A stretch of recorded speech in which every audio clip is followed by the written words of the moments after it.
Welcome to Flat Earth Debate, Uncut and After Show. I'm your host Nathan Oakley, and if you are new to this channel, or you've not done so already, then be sure to subscribe, hit the bell notification icon, and join button if you'd like to become a Nathan Oakley 1980 channel member and keep up to date with the Flat Earth Debate.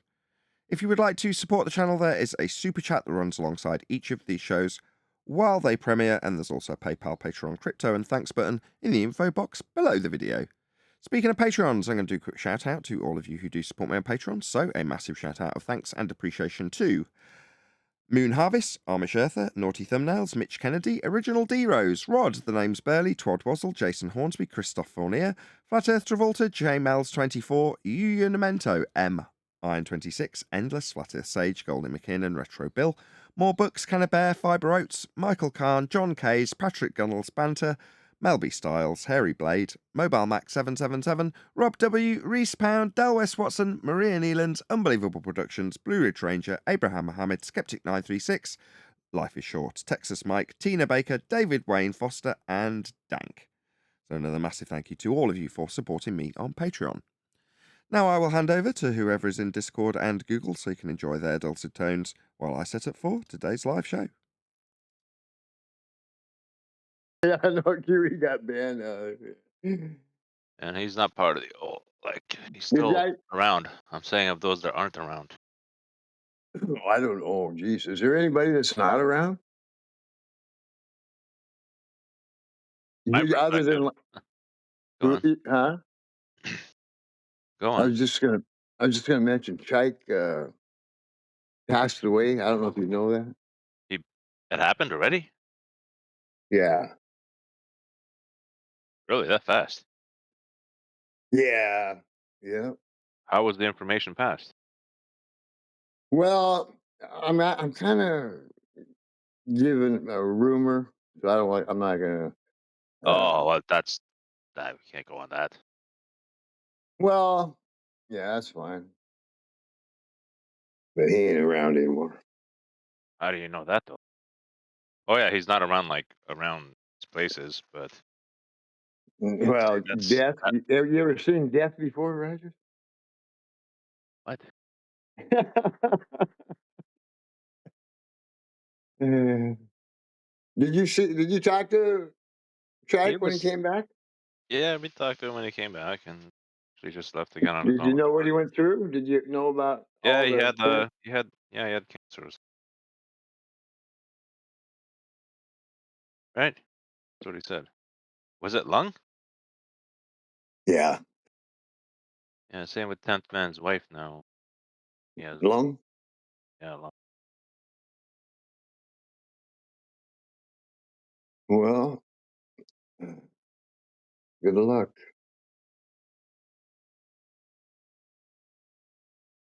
You think they lie? What? You heard me. You Well, think not they 10th. lie?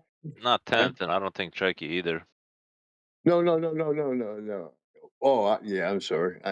You're at the mercy of the doctors. We're not talking that.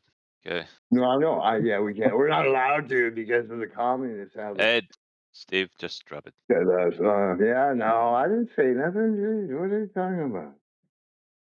You can't even say communist anymore either.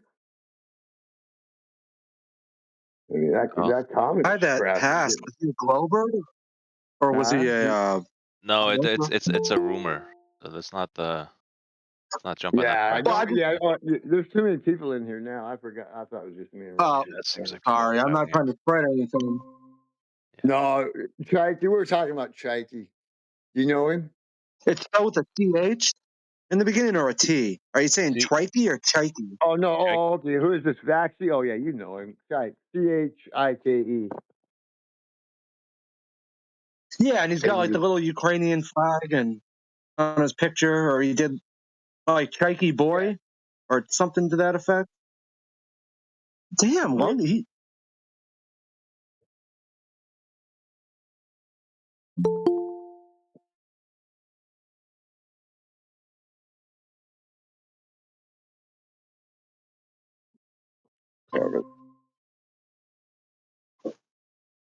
You're gonna need a flat Earth for that. Yes, you do. Hello, Armin. Hello. Morning. Morning. You're Oh, early here. sorry, my Wi-Fi disconnected. How come you're here so early, Armin? Because I'm not having an early bird show today. Was there one originally before you shut it early, or just not at all? Nope. No, I was basically put an ultimatum, said like, I need a donation or there's not going to be a show because I don't want to be hungry. Because I would just be super cranky anyway, and would just be a cranky, shouty show, which would make everything worse and the trolls more happy. So, but I got lucky. So tomorrow and the weekend there will be a show. Just not All right. today. Oh yeah, you run on weekends too, so you run 247 then, right? Yeah, every day. 24/7, yeah. No, not 24/7, but usually around 2 hours a day. Remember when Nathan used to do Beside that? FED. He used to be on. Oh, I cut you off. Say that again. Beside FED. I mean, I take my role here very serious, even though I kind of goof around sometimes.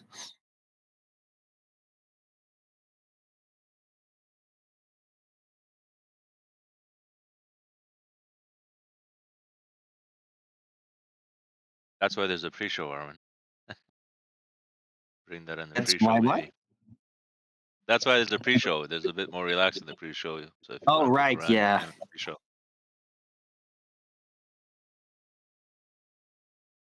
I like the pre-shows. I always like the pre-shows. They're a bit more quiet, easier to get a word in. During the live show, it's tough to get a word in. Like, it's just what it is, I guess, and that's fine. That's When good. it's packed, when the show is packed, I mean, it's kind of quiet the last week, so not that many people on the panel. Mostly just John and me and you. Yeah, that's all right. We got Discord to pick up the slack, right? That's true. There are new people moving in it.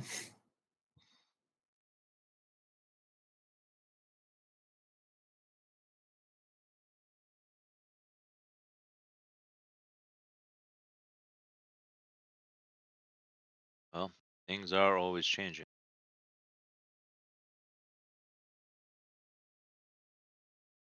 I was wondering if Tinfoil Hat Man would want to set up a little observation where, like, he's got his P900 viewing the horizon at its maximum zoom. Like, I guess you could just have everything in one frame, like the camera view, the display screen on the P900 viewing the horizon, his telescope with the view through his camera viewing the horizon at its maximum zoom, and then just your eye, or the camera you're videoing it with viewing the horizon. Yeah, And say which one's refracted. I just noticed that that thing he has is huge. I'm like, oh wow, like I wonder how does that thing does stack against the P1000, and like how much more better observation we get as a result. Right? Because I'm still curious about what we see and how we see how far we can push that myself. It's about that stuff.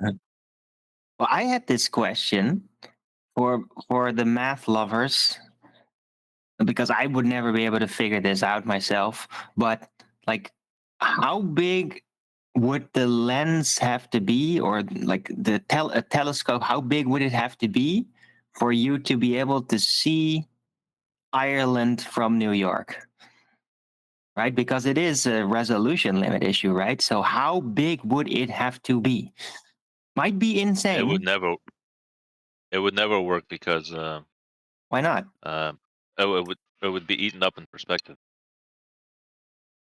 Yeah, but what if the lens is like And 200 meters and tall? and and then there's also atmosphere cut through also. So it's like a double whammy.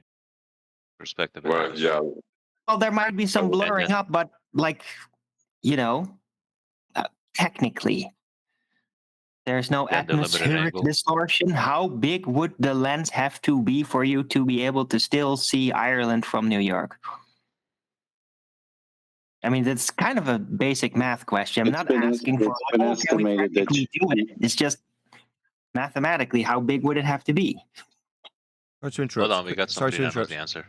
Quick shout out before yeah, we it's even. it's been Can you hear me? estimated you need a 125 meter telescope to see the Apollo relics on the moon. Can you hear me? Hello. Yes, we can. Shout out to M, who smashed the super chat before we've even started the show. It says, God bless Nathan, panel, and chat.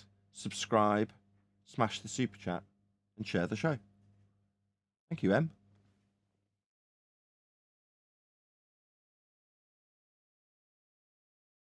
That was all. the conversation dies. Well, let's have Rayleigh repeat what he said. Maybe that will keep it going. Yeah, to see the Apollo relics on the moon, it's estimated you would need a 125 meter telescope.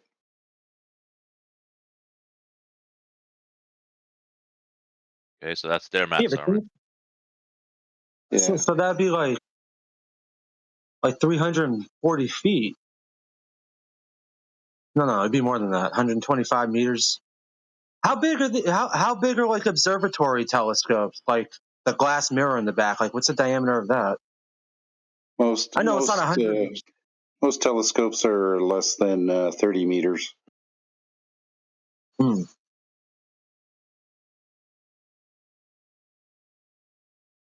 That's see. I don't know. The moon. Most The of moon's them are weird. within the 5 and 10 meter range because they get damn 5 or 10 expensive when you go past 10 meters.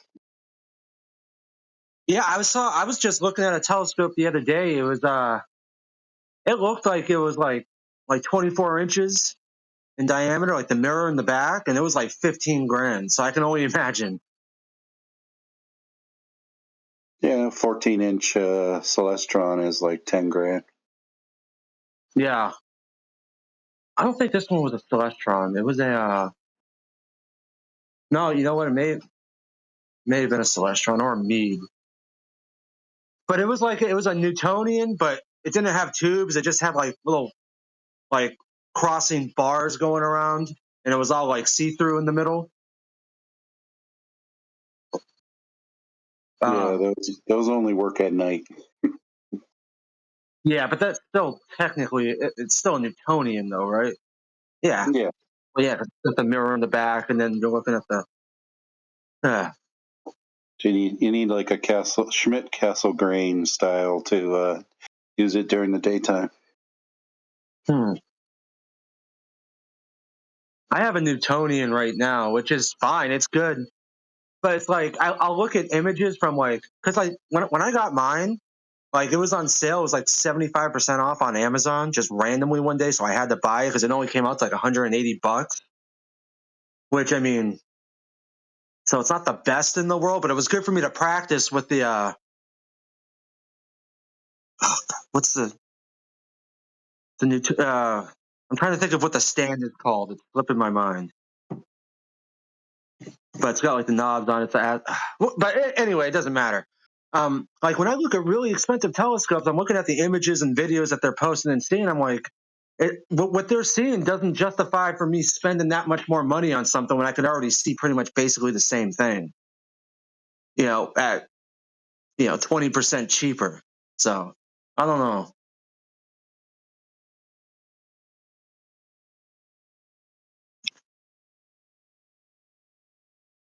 You can see the pillars of creation with your telescope? No, absolutely. I mean, I haven't. I don't think you, but I mean, I've actually never tried to pinpoint where they would be in the sky. I can see like, little nebulas and stuff, but see, the thing is, what people don't understand, when you look at something through a telescope, there's only three colors you ever see. It's like blue, like a laser blue, a pale yellow, and then Mars is pretty red, but it never like people like whenever I have friends that have never like used one before or looked at anything through a telescope, and and I'll show them, and they'll come over to my house and like use mine. They're always extremely disappointed with what the stuff looks like. I'm like, yeah, like it's not a cartoon and it's not a time lapse. It's like when you look at something live with your eye without a time lapse, everything's just basic and flat looking. There's no texture to anything. But I mean, that's because you're looking at it through one eye. You're not getting depth perception and stuff with things.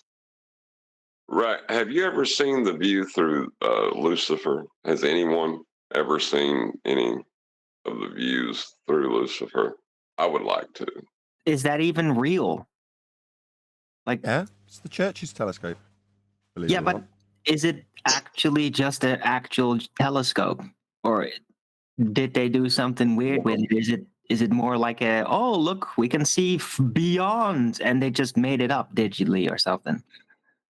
Or is it actually a provable Does it telescope? even have like eyepieces to look through, or is it all just like radio waves and crap?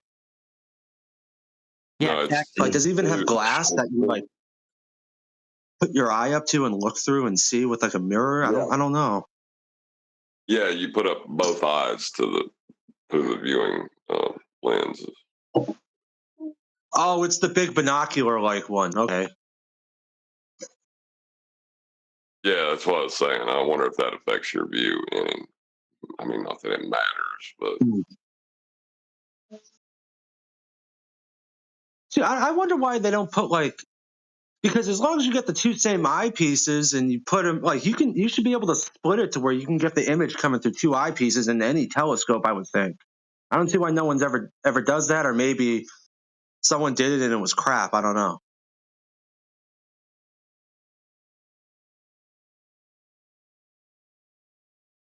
But I don't know. I've never been to an observatory or ever even seen one actually.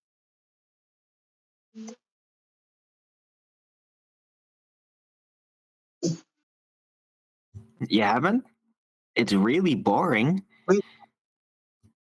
I think an observatory would be awesome. But it's just some With a big dome giant thing with a telescope in big. a dark room.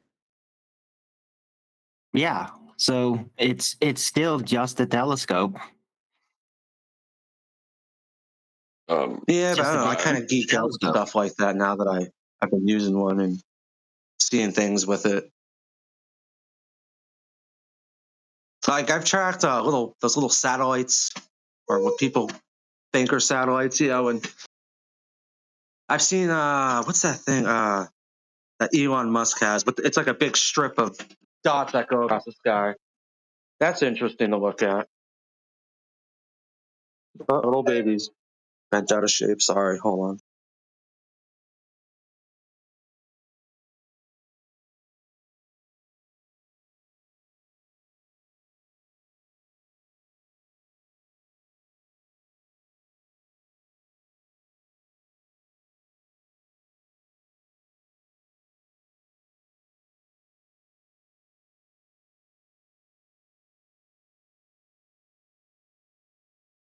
What's the diameter of TF's camera?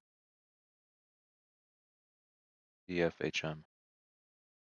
I think that's an 8-inch telescope he uses. Okay, and you said they get really expensive after 10, right?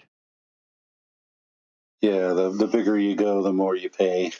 So you Yeah. can get like an 8-inch for around less than $2,000. So How big is the P1000? it's not P1000 is not big enough. I think it's maybe like a 60 millimeter. Jeez. the end of the day, it's like who has bigger. Yeah. Don't make me do conversion. What's 16 millimeters, 2 meters? Okay, 8. 60 millimeters is not very big, so Is it like a an, meter? an 8 inch is far superior to any camera. All right. Well, you said the Millimeter. TF's camera is 8 meters, right? No. 8 inch. It's an 8 inch. Oh, So 8 it inch. uses an 8 inch telescope. Oh, okay. So not 8 Milla meters. is a And then you said 1,000.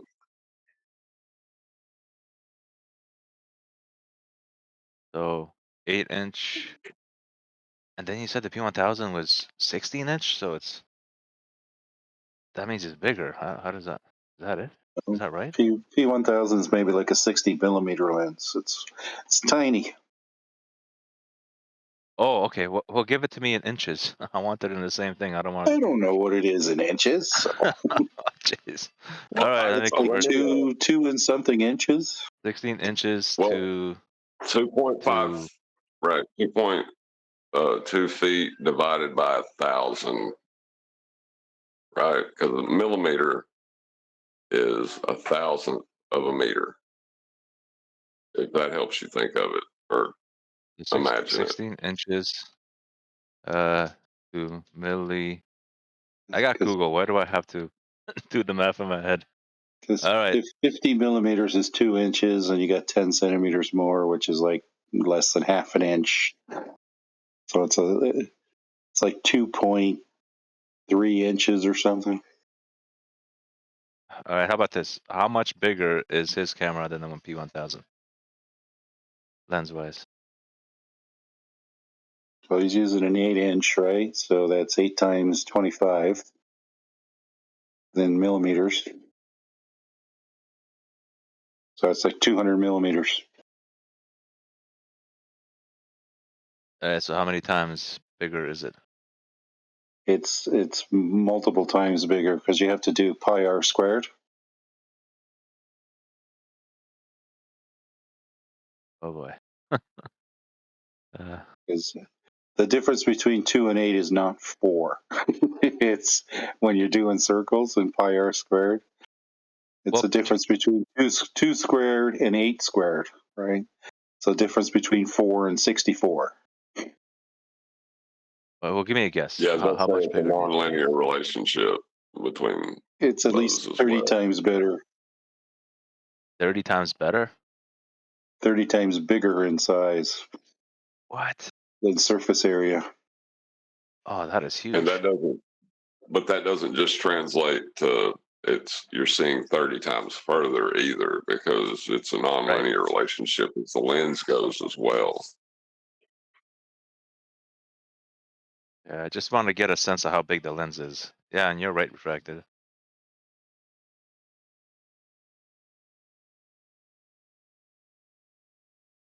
All right, well, I'm curious to see what that camera can do. Well, in the stuff he showed before, his limitation was the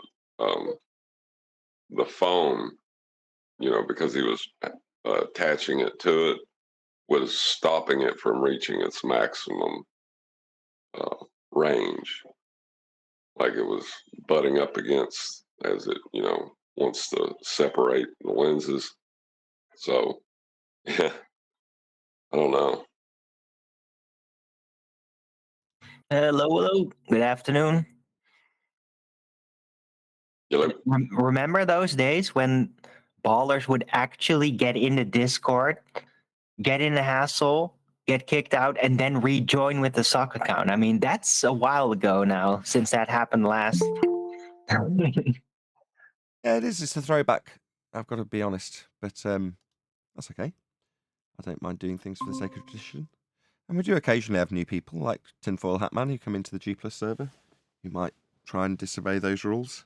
Not that me saying it at the beginning of the show is going to make any difference.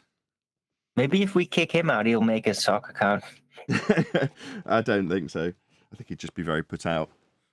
Anyway, let's do a bit of housekeeping. Any evidence of a physical geometric sphere edge? Or horizon, formerly known as Earth curve? Nah, it was just a consideration. It's just a way to think of what you're doing. And yeah, we know, John, we know. Okay, I'll just let you say it. I was going to say it would have to exist below surface level. And Yeah, so? that sounds okay. What's wrong with that? No, that's fine. I mean, if you want to believe that the horizon exists below surface level, then nobody can stop you from believing there's a horizon below surface level. Yeah, it's just a consideration, so. Any evidence of axial rotation of the Earth-based variety?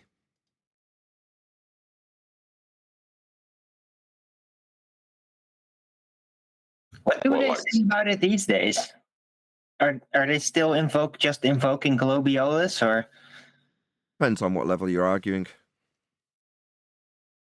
I think at all levels, they say as you travel north or south, increasing or decreasing your latitude, you'll experience a deviation depending upon your direction of travel. Right, so they're still invoking Globiolus then, sort of. Anything anybody from the Discord server wants to add? We're going to be moving on, or moving back, depending on which way you look at it, as we're going to be covering Flatzoid perspective again, because he was a little bit put out that we didn't get to the section in the video that covered specifically Coriolis. So we're going to do that today. Also, shout out to M. Just M. Just go to my viewer activity and see if that was just because I've got a short. Oh, it's Michael Kahn. Thank you for the super chat, Michael. Really appreciate it. Okay, right. So let's do this. Michael actually frequently appears on Flatzoid's channel, so he's probably going to be a bit more familiar with this than most of you. So, have you all watched this? Oh, we watched it, didn't we? So, we'll just get into it. This is going to be on Coriolis, and I hope you all enjoy. I suppose I should do the YouTube, the stuff that we do. So, go and let Flatzoid know, at Nathan Oakley 1980 sent me, if you're in the live stream chat right now. There will be a link whizzing its way by. And I do mean, like, literally immediately. Just go to the link, click on it, go and let Flatzoid know. I've given you your algorithmic love. You've got your view. Here's a comment. Hopefully this will help your video, etc., etc., etc. But yeah, if you can pop along if you are in the live stream chat now. If you're watching after the fact, obviously, if you could do the same, obviously it won't make any difference to what you see live. You'll be pausing the video, going to let Flatzoid know, at Nathan Oakley 1980 sent me.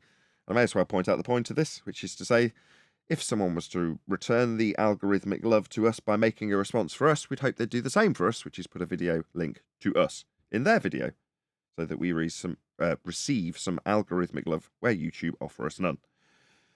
Let's do this. Hopefully the levels are okay. I'll check them once we're Size change. Well done. Okay, we can move to flight path because you're not arguing against it. That is so dishonest of you. Flatzoid, don't do that, man. Do not do that, okay? It's really just one second, Flatzoid. I will be honest, I have given you quite a little bit of extra time, so we'll just let him respond there, and then we'll move on to the last point, and we'll try to get for to the you Q&A. to say that because I agree with perspective and how perspective works, that somehow means that I've reached your conclusion, man, don't do that. That's dishonest, that's bad faith, that's poisoning the well. Don't do that, okay, man? Let's just move on to the next topic, because I distinctly have not agreed with your conclusions, and I don't think that they logically follow from from perspective laws. Okay, let's move on. You just said that you're not arguing with me about it, so yeah, you agree. Well done. That's what I said. So let's move on. Don't be putting words in my mouth. I don't disagree with you about how perspective works. I do disagree with you about you thinking perspective causes bottom-up obstruction of the sun when the sun sets. I do not agree with that. I think you're wrong on that. Why is Flatzoid even making a claim about it? I mean, who cares? Do we make a claim in regards to how the flat plane obscures the sun? Is that something we claim? Sounds like a successful burden of proof reversal. I don't think that logically follows from perspective. So instead of your world doesn't have perspective, mate. I don't know why you're even arguing about this. From your perspective, there is no perspective. You telling me what I think and that I agree with you, even though I explicitly do not. Why don't we move on to flight paths? Can I just ask you then to prove your point that it is physical and not Because you would have to be. I told you it's optical. It's a visible So it's not a physical geometric sphere edge then? horizon. So you agree with me? So it's not a physical sphere edge at 1.2 times the square root of your surface height in feet. It sounds like you're very annoyed that you've had to concede. Then well done. No, look. He just doesn't like the fact he's been forced to concede. Amusing. I agree with you that the horizon is a visible horizon. I agree with you. It's by definition. Wow, what a concession. That perspective makes this look bigger than this. Okay. Not in your maths, it don't. Yeah, 10-foot wall's a 10-foot wall, regardless of distance. 10 foot at 5 meters. It's, well, let's keep the figures the same. It's a 10-foot wall at 10-foot distance away from it. It's a 10-foot wall at a mile distance away from it. And it's a 10-foot wall at 1,000,000 miles distance. Why can't we see a 10-foot wall at a 1,000,000 mile distance? Well, in the Earth curve maths, it'd be because Earth curve's got in the way. It's still 10 feet. It hasn't changed because they give it an actual size so they can hijack the effects of perspective. So I don't know why you're talking about perspective. You don't have any in your maths for a globe that's got a physical obstruction at the horizon called Earth curve.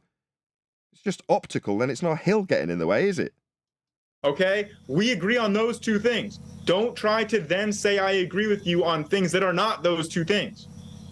I think you're missing the point altogether. You agreeing what I'm giving my argument, and then you're saying it's not what you're agreeing with. You're saying it's physical Earth curve. So then I'm asking you, okay, how are you going to?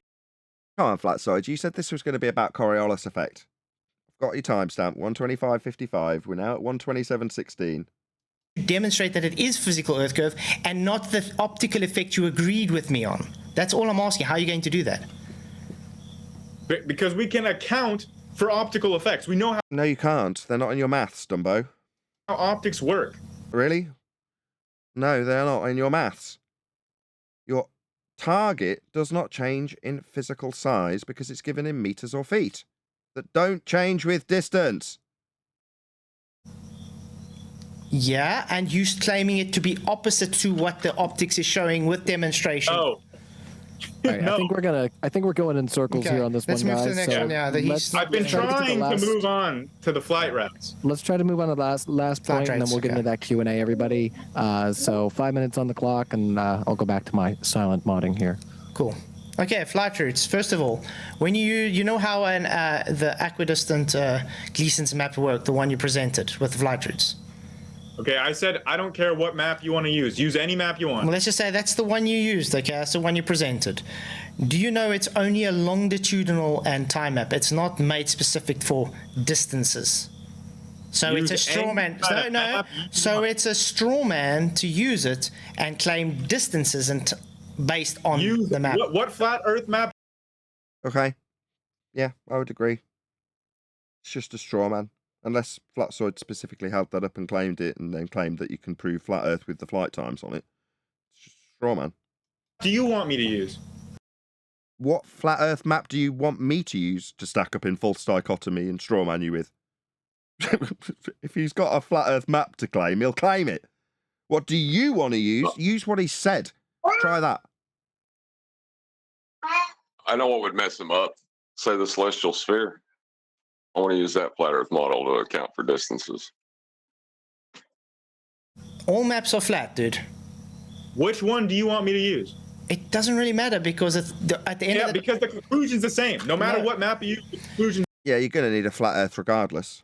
So if you're claiming that you're using a globe projection that's flat, that globe projection will be derived, as John has just pointed out, from the celestial sphere over the equatorial plane.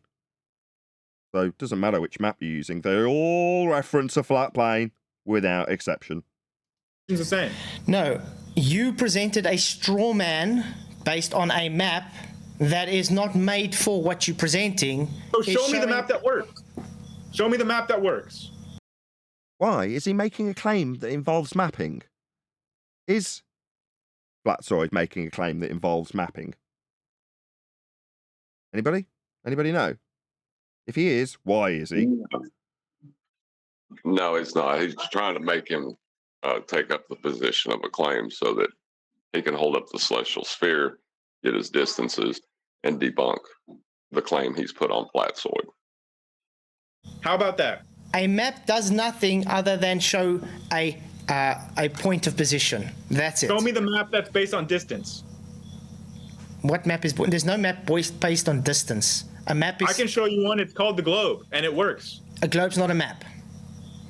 Again. A total fail. I can show you one. It's called the globe. That's not a map. What's he babbling about? This is just Mr. Baseless assertion and hand wave. I can show you it. It's a 3-dimensional map. Go on then. And it works. Globes. Go on then, show it.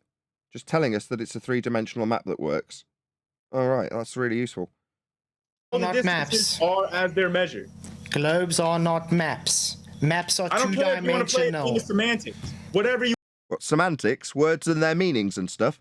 I don't want to play this game where words and their meanings have relevance in a debate.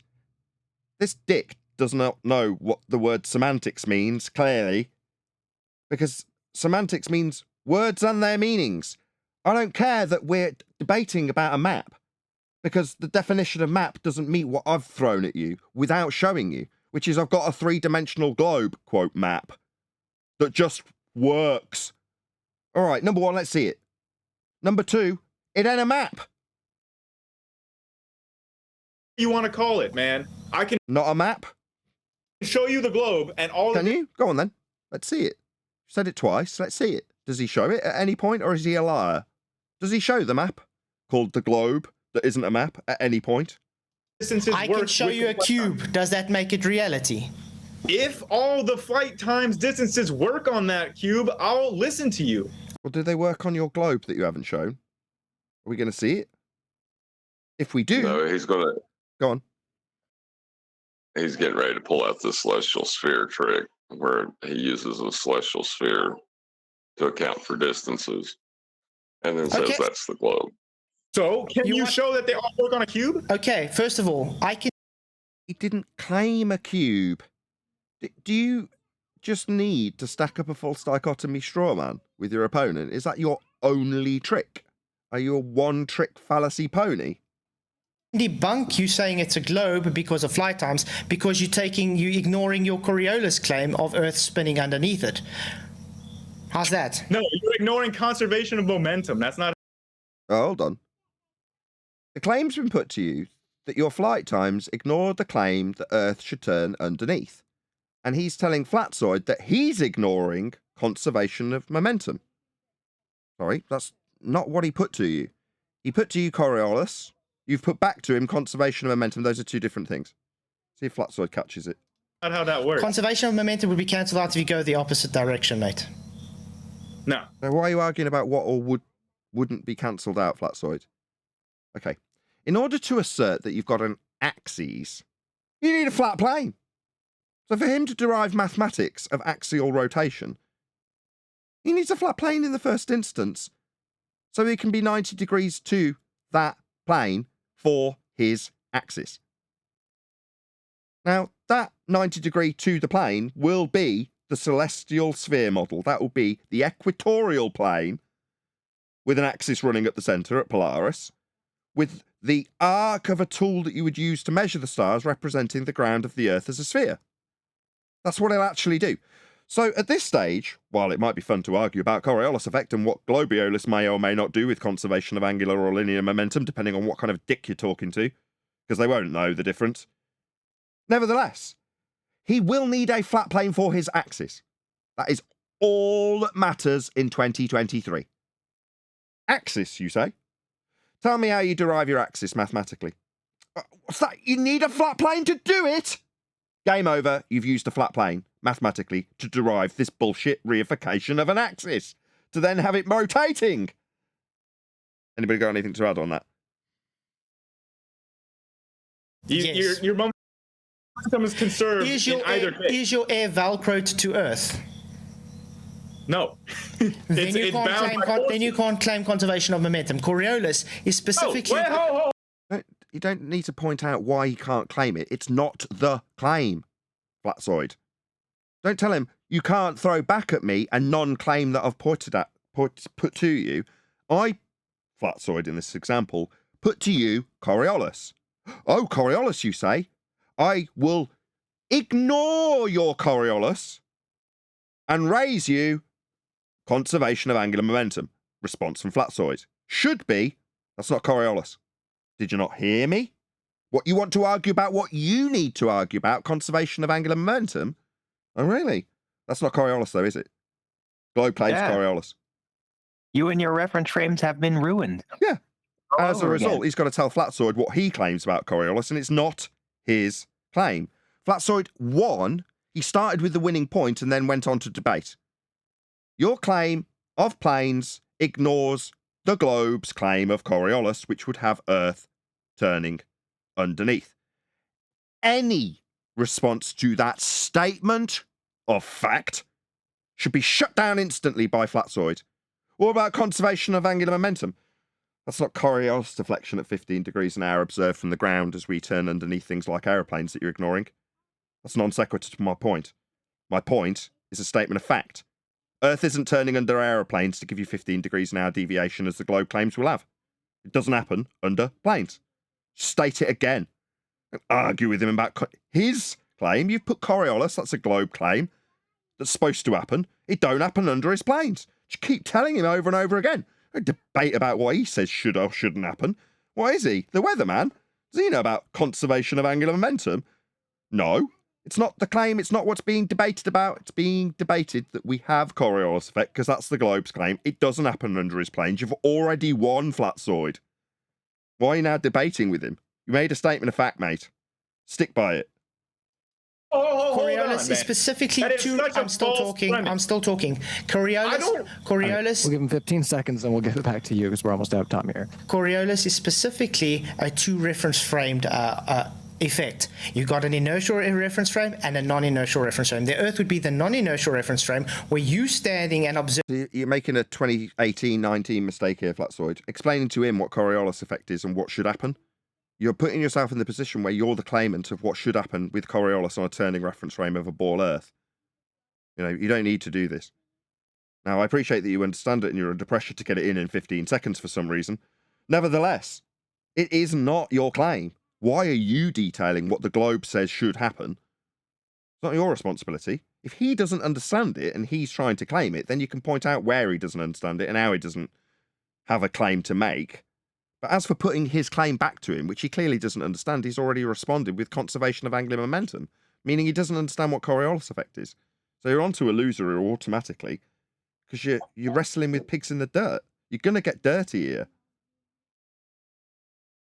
Observing the plane moving or deviating apparently over the inertial reference frame. So when you see a plane seem to deviate, it would be the plane only apparent because you are moving away from it. That's Coriolis. You are trying to dodge this so hard, Flatzoid. First of all, your premise that if they're not Velcro together, then the Coriolis and does not. Your conclusion does not. This guy's a fucking moron. He doesn't have the slightest idea what he's babbling about.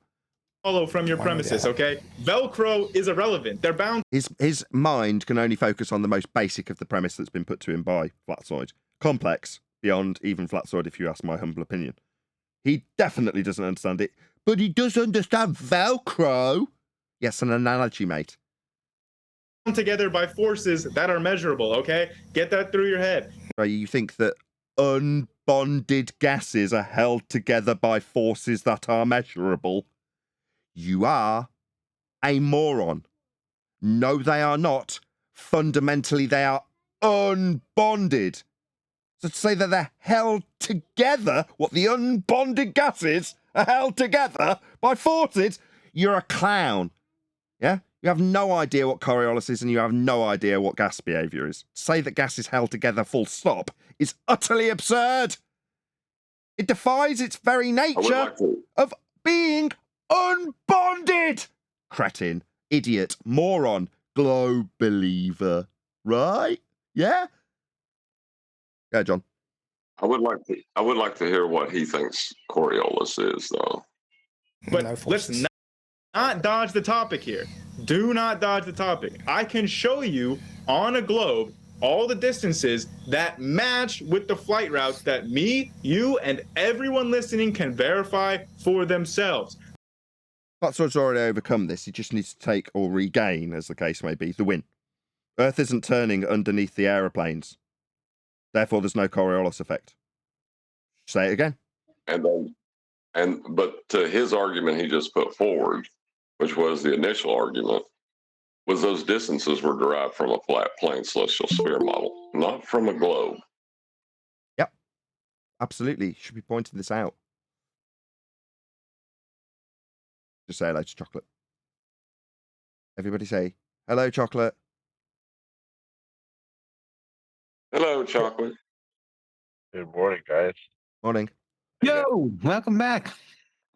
Yo, I have a spherical, if you don't want to call it map, I don't care. A spherical globe where all the distances. Right, is this guy delusional?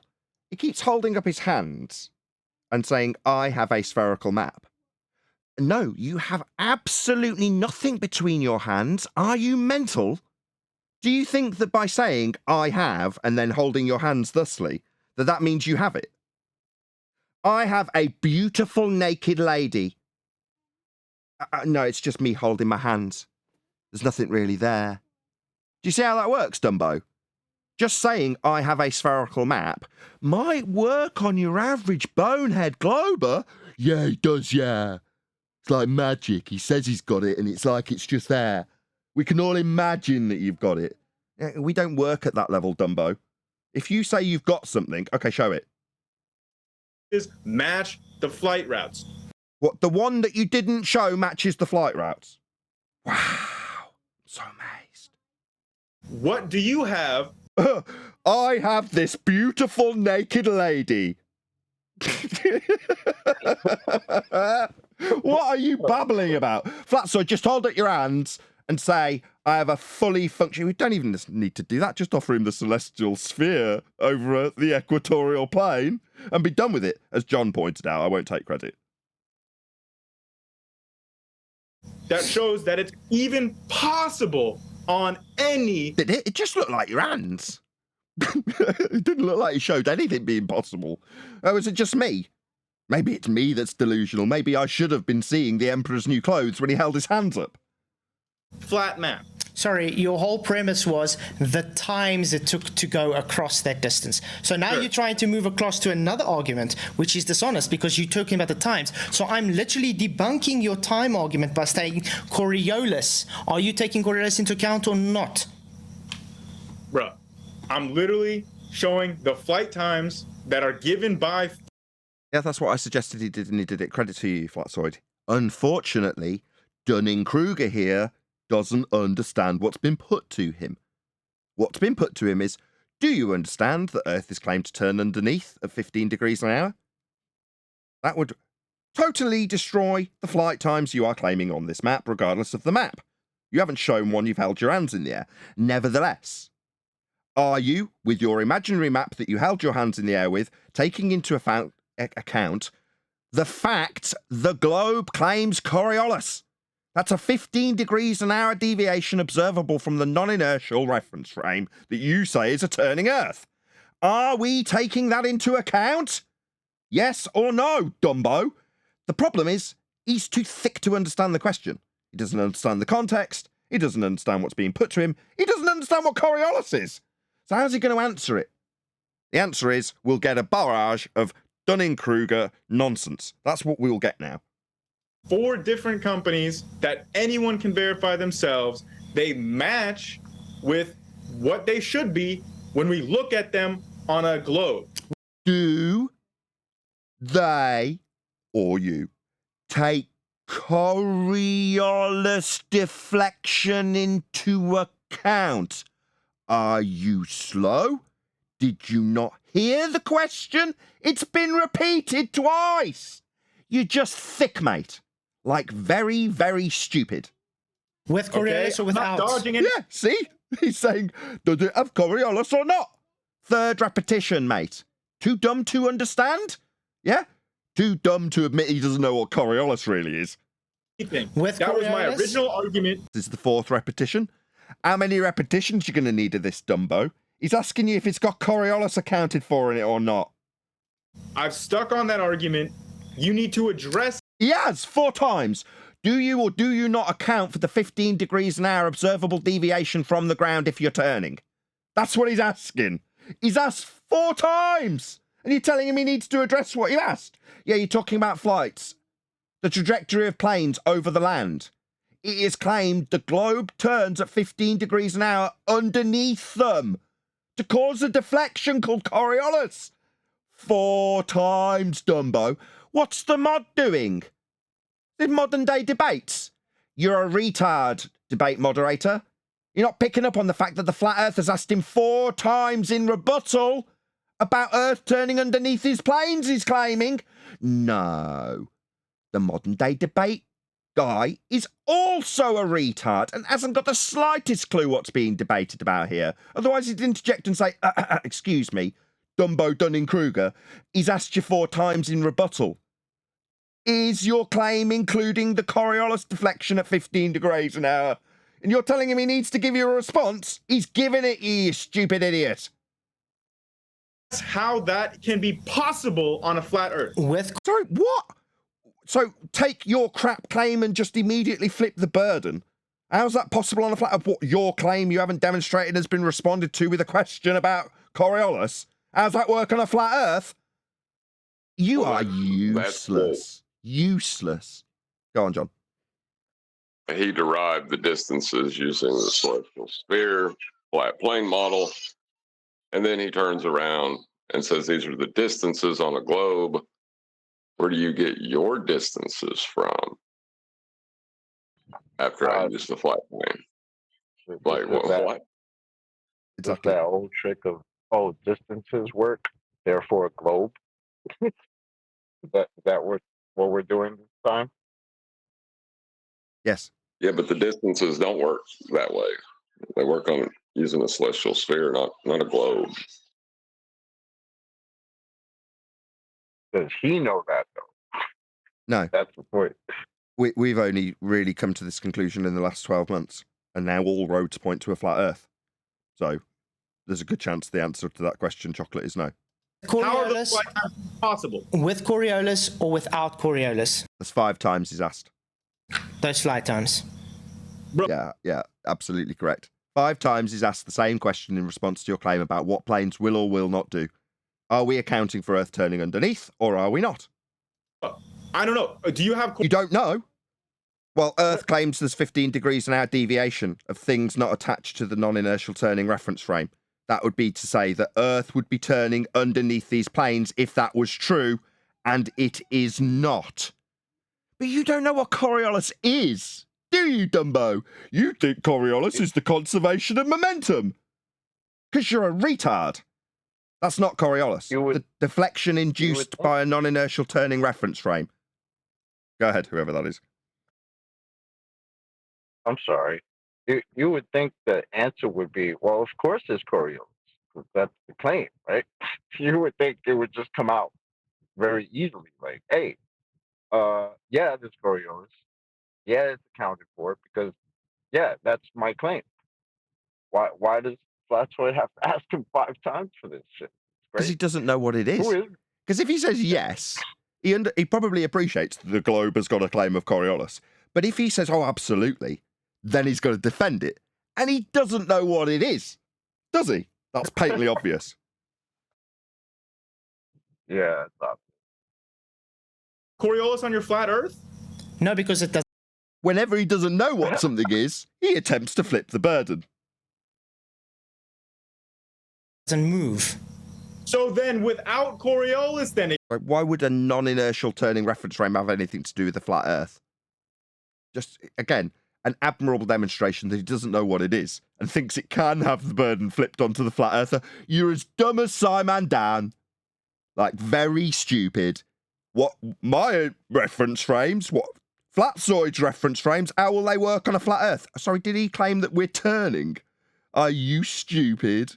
Have you not realised that your little party trick of attempting to flip the burden doesn't work in this regard? Because he in no way, shape or form has reference frames to claim. You listening to this, Dan?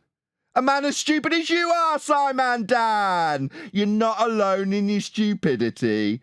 This guy thought he could flip that burden too, didn't he? What a dumbo. Just as stupid as Simon Dan. Explain those flight times to me on you the one. Earth. It's not his claim, yeah? Barking your burden of proof reversal fallacy at him repeatedly is just going to get me pointing it out back at you. you fallacy using Dumbo. The one claiming Yeah, you're the one claiming, aka this is a burden of proof reversal fallacy. That's right, Flatsoid. globe shows it to be perfect. So the onus is on you because you're making the burden on yourself. You're the one making the claim. I'm asking you, the one who made the claim that it's perfectly times everything on a globe, is this with Coriolis or without Coriolis? I literally showed everyone. Again, this is my argument showing that those flight times are not possible on a flat Earth. I am asking you, Flatsoid. Those flight times are not possible on a flat Earth. The times you got from a flat Earth celestial sphere model. Right.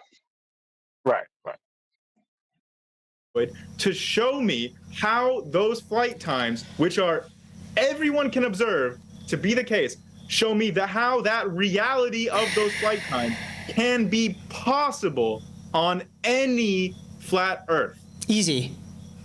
Oh, you bought it, did you, Flatsoid? No, not my claim.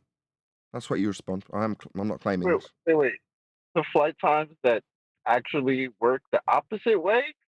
Those flight times? Is that what you're talking about?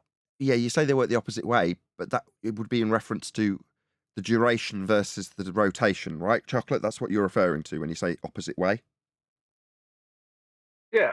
Well, basically a flight. Yeah, but he doesn't get that. Yeah, but he doesn't get that, does he? He doesn't follow the questioning that's being put to him by Flatsoid. He even had a little white knighting moment from the moderator. Well, 15 more seconds. You mean actually white knight for the globe believer? Because you jumped in while Flatsoid was asking about the Coriolis. He then ended up repeating it 5 times.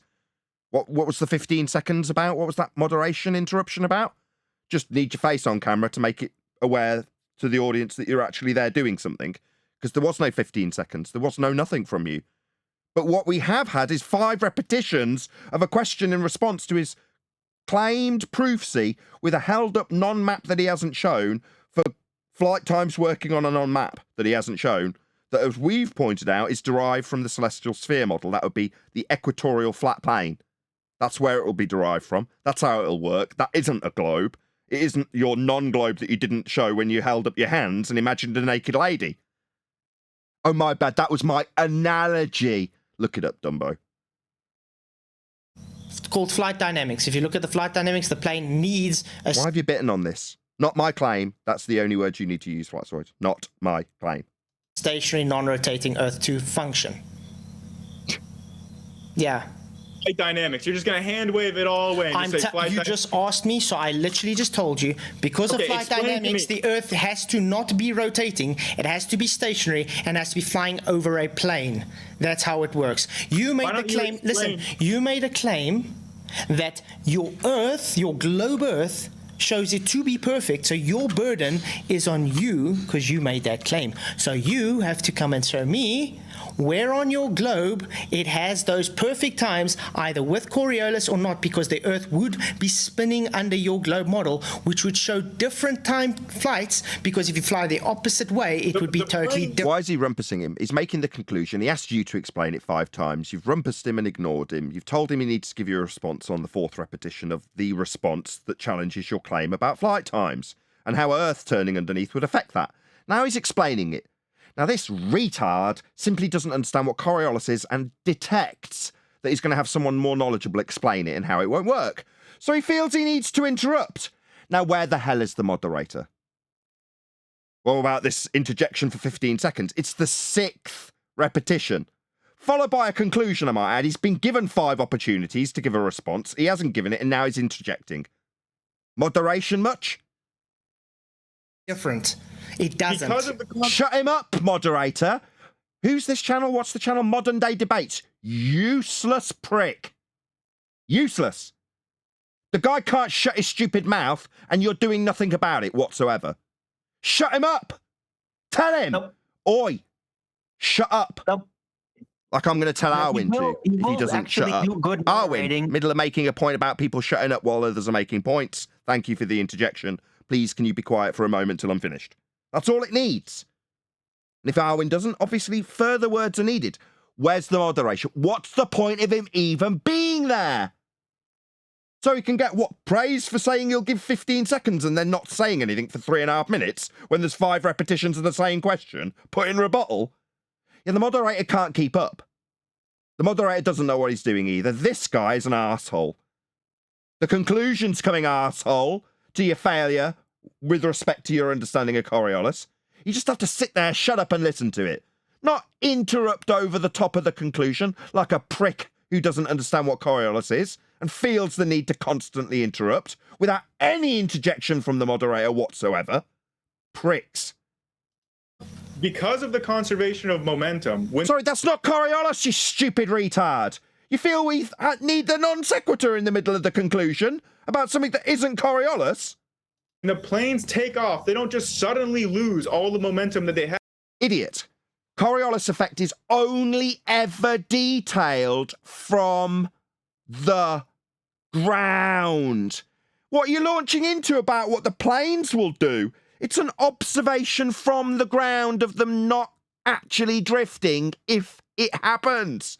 On a roundabout, it's you tossing a ball over the top, straight, and the roundabout perception, you on it, is that it curves when it doesn't. Yeah, but that means that the roundabout is turning under the ball, like the globe would turn under the plane. Now, that's an observation from the roundabout or from a globe Earth, not from the plane. Now, as I obviously realised very early into this process, this idiot doesn't have the slightest idea what Coriolis is, so he immediately starts detailing the effect on the projectile. Because he's an idiot and doesn't appreciate that this not actual deflection has absolutely no bearing on the projectile whatsoever. It's your perception of it from the ground turning underneath it. That would be it, the plane in your example. He's asked you 6 times. Do we have the Earth turning underneath your plane? And it's only ever going to be described from the ground and the perception thereof, because that's what Coriolis is. But idiots who feel that they are the most worthy of being heard in any time that they're clearly the most ignorant will interject and start talking about the conservation of momentum in the projectile, making him unbelievably stupid.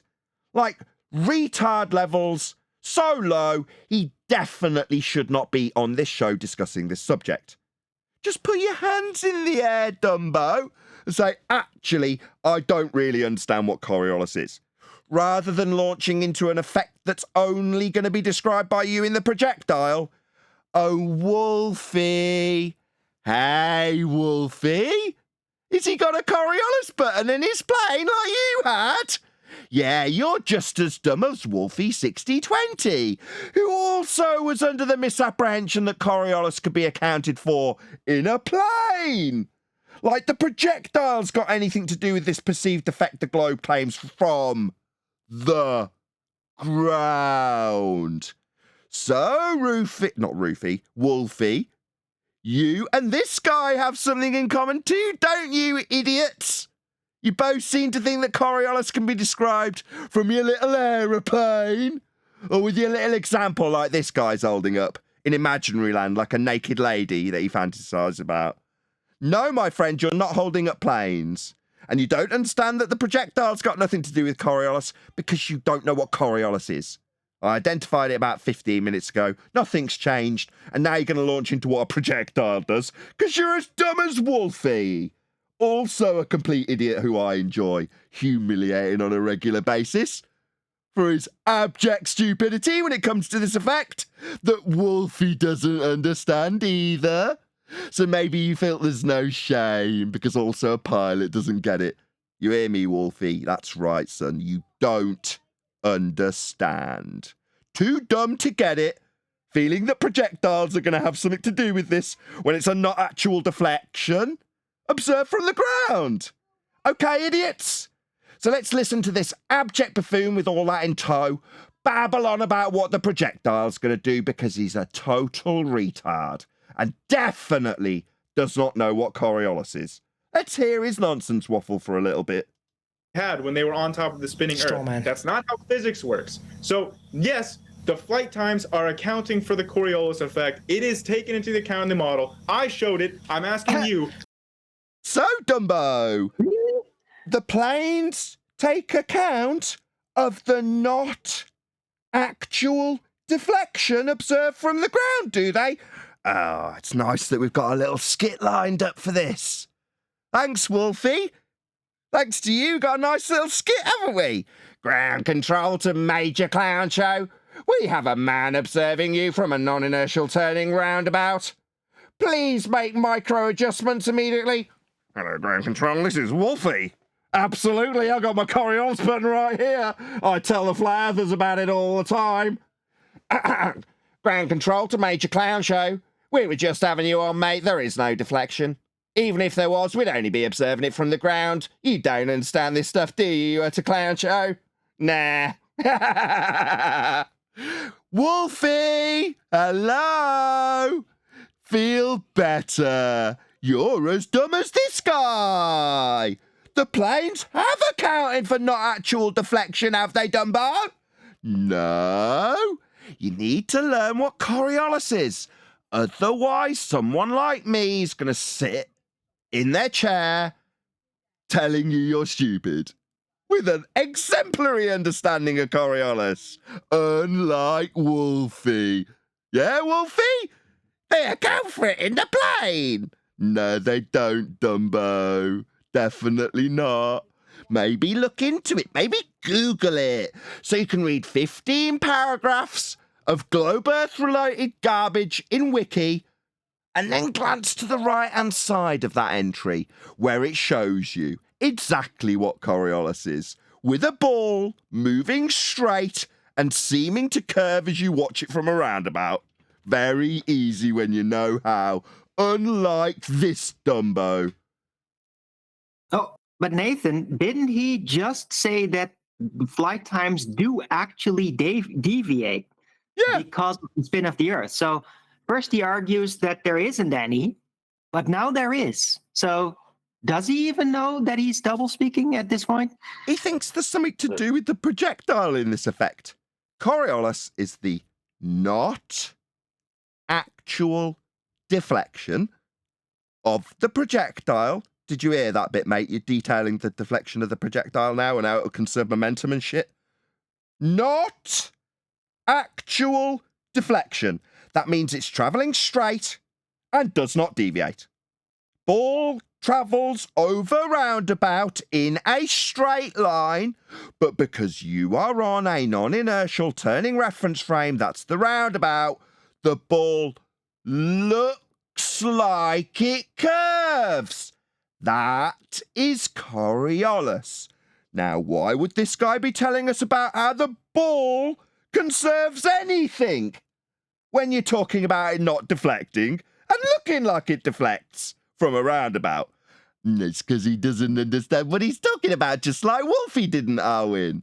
Thick as two short planks. I just wonder if he actually realizes that he is basically rolling out two incompatible, totally contradicting points about this whole situation. He'd have to know what Coriolis was to understand how his utter stupidity contradicts it. He doesn't, or he wouldn't be contradicting it, would he? Let's be honest. But first he said, no deviation. And now he's like, no, there's definitely deviation. The plane flight times are different because of the Coriolis. That's quite a substantial No, that's not claim. what he said. No, he said they account for it. So he's claiming that the plane will take a deviation, but they account for actual drift. That's what he's saying. Thick. Just stupid. Just doesn't understand his own stupid globe claim. And, like Simon Dan, attempt to flip the burden onto a man who doesn't need any reference frames. Just stupid on so many levels. Stupid like Simon Dan, feeling he can flip the burden with his reference frames that are ruined. And stupid like Wolfie 6020, thinking that something that is not actually deflecting and is claimed to be drifting at 15 degrees an hour from the ground, meaning Earth turning underneath it is actually capable of correction from the plane. Yeah? Well, idiots. Unless he actually genuinely thought that airplanes would speed up, burn like twice the amount of fuel just to catch up with the Coriolis deflection, or officially slow down so that the speeds wouldn't be different, basically, because of the Coriolis deflection. Does he actually think that planes do that? Because that's what he's describing. No, he thinks that when you travel to a northern latitude, it deflects. The plane would deviate to the right, I think. And then if you go to the southern latitudes, it would deviate to the left.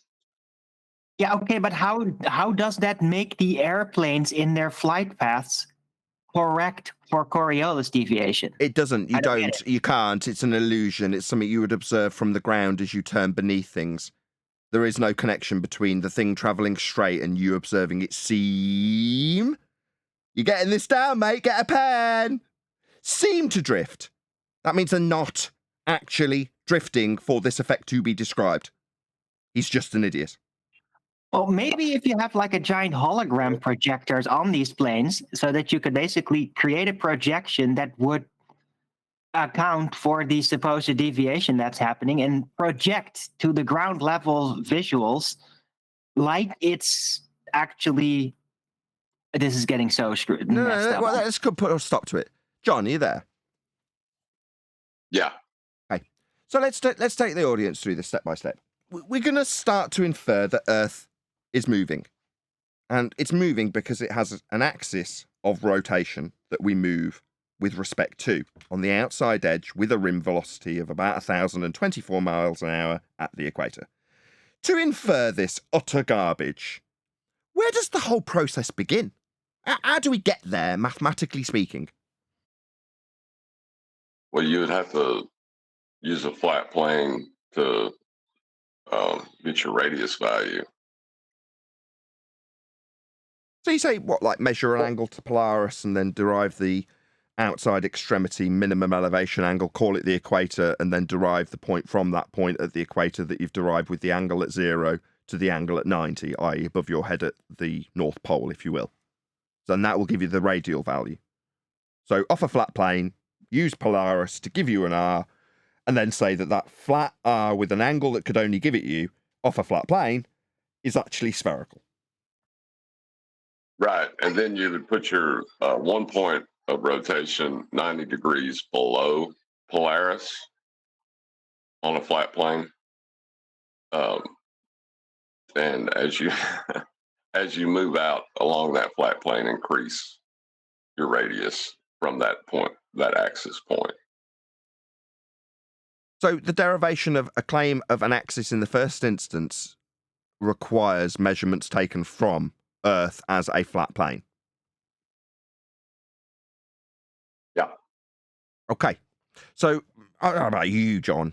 I mean, I've gone through quite a number of years honing what can now be only regarded as a useless skill in terms of what Coriolis is, how it works, how it would affect a globe Earth that's turning, how their high priests claim it is in effect with Earth turning underneath footballs a la Neil deGrasse Tyson, only to take it apart. That entire process is surplus to requirements on account of the fact that to derive a claim of an axis will require a flat plane to measure in the first instance. Yes. And further to that, when they want to point to their actual deflections of planes as they move across latitudes, the latitudes they're asserting need a flat plane. So they need a flat plane twice in their claim of non-Coriolis. While you're doing all that, you can just pull out a little bit of reality, like just look up some actual flight times and see why are the flight times from the East Coast to the West Coast shorter? Chocolate, that's stupid. Hold on. longer. Why go out to bars or on social media websites that facilitate dating when I have a naked lady right here? No? Not What? interested? I'm holding Where? up my People hands in a actually way get that on looks like planes a and stuff. curvy naked lady. Would you do not want this? What's wrong with you? I mean, that's cool and stuff, but like when I'm actually getting on a plane and I actually need the flight time to work, it works the opposite way of the way it would on a ball that's spinning towards the east. That makes no sense. For Great. the 50th So Charlotte- time.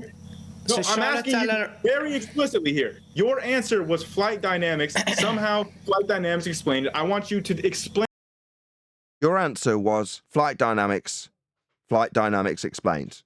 That was a really, really excellent paraphrasing of the 6 repetitions of a question that directly refuted your claim in respect to Earth as a globe with flights over it.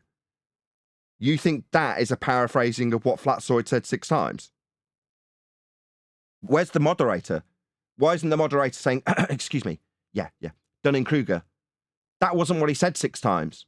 I mean, I interjected at the beginning of the first rendition of it to say that there'd be a 15-second something, but then there was nothing, and then 6 repetitions of the exact same response. You're telling him that that's what he said by paraphrasing that back to him. What an outrage. What it does do is make it patently obvious to anybody listening to this, he didn't listen to a single word Flatsoid said. Explain to me Nathan- how. Yes, Arwin. Sorry for interrupting. It's Okay. just that the moderator over there, modern day debates, like he doesn't really follow what is happening. He's like more like a feeling step in kind of moderator because he doesn't actually follow the technicals. He can't even really distinguish whether they're double speaking or not unless he's like just happens to be focusing on that moment. I've seen it all the time. Like he's just not, he doesn't follow. The moderator doesn't follow. If he can't follow the discussion, like actually what it is about, then how can you moderate it basically, right? Shout out to Michael Kahn, who says the mod is biased. He went on the Baller after show. Or he was on the Baller after show. That also, he is, I've seen him like he's not the first time he's doing like a flat earth versus ball debate kind of thing.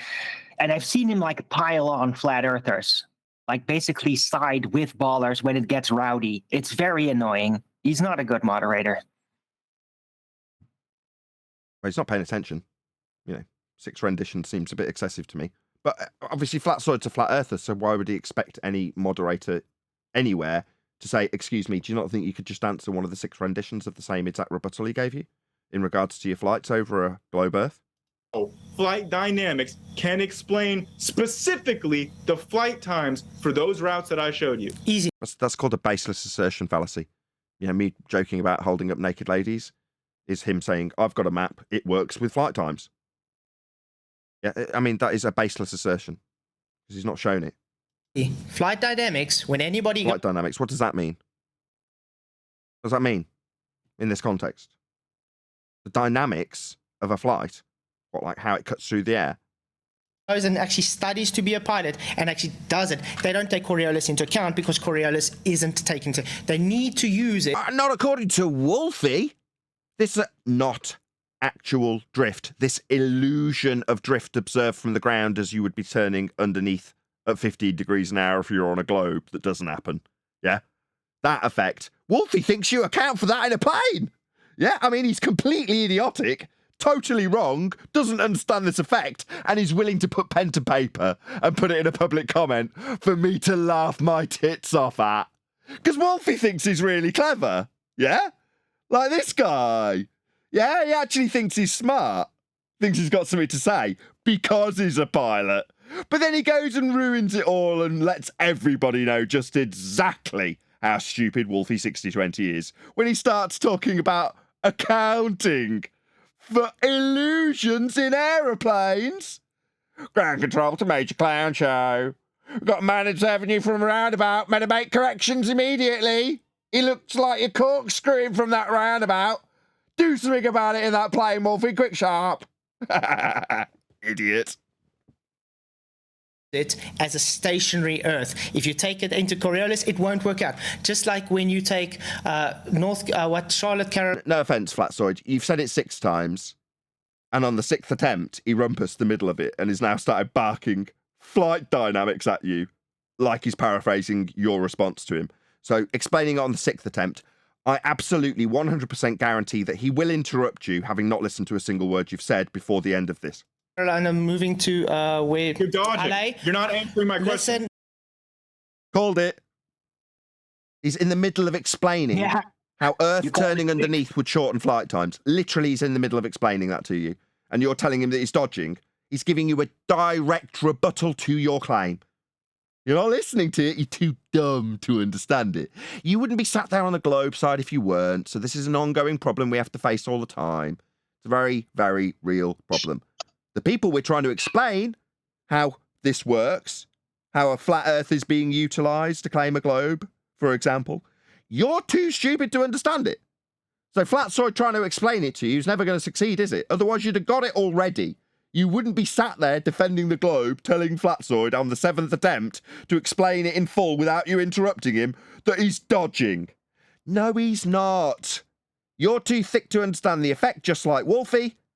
And you think that that's dodging when you don't want to listen and can't comprehend what's being put to you. That's not dodging, idiot.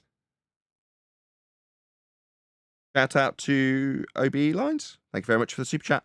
This show is easily worth £2. Well, thank you very much. I really appreciate the support. He gives a handy wave and a couple of thumbs up. Thank you very much, OBE Lines, who has got a channel and does make content. Very a la Russian vids, who I should say, they live truth. But that's the guy who I spoke about yesterday at the end of the live show, who got in touch with Russian vids and said, no, that can't possibly be you moaning about Nathan's e-begging. So yeah, thank you very much for the super chat. Go and subscribe to him immediately. Just click on the super chat and it'll take you to his channel. And you can see, as I say, stuff that's, I don't want to say it's like Russian vids. It's a similar subject genre. It's not necessarily the same stuff. Also, shout out to Michael Khan, who says, agreed, OBE Lines. Definitely worth £2. Thank you very much. Really appreciate it, Michael.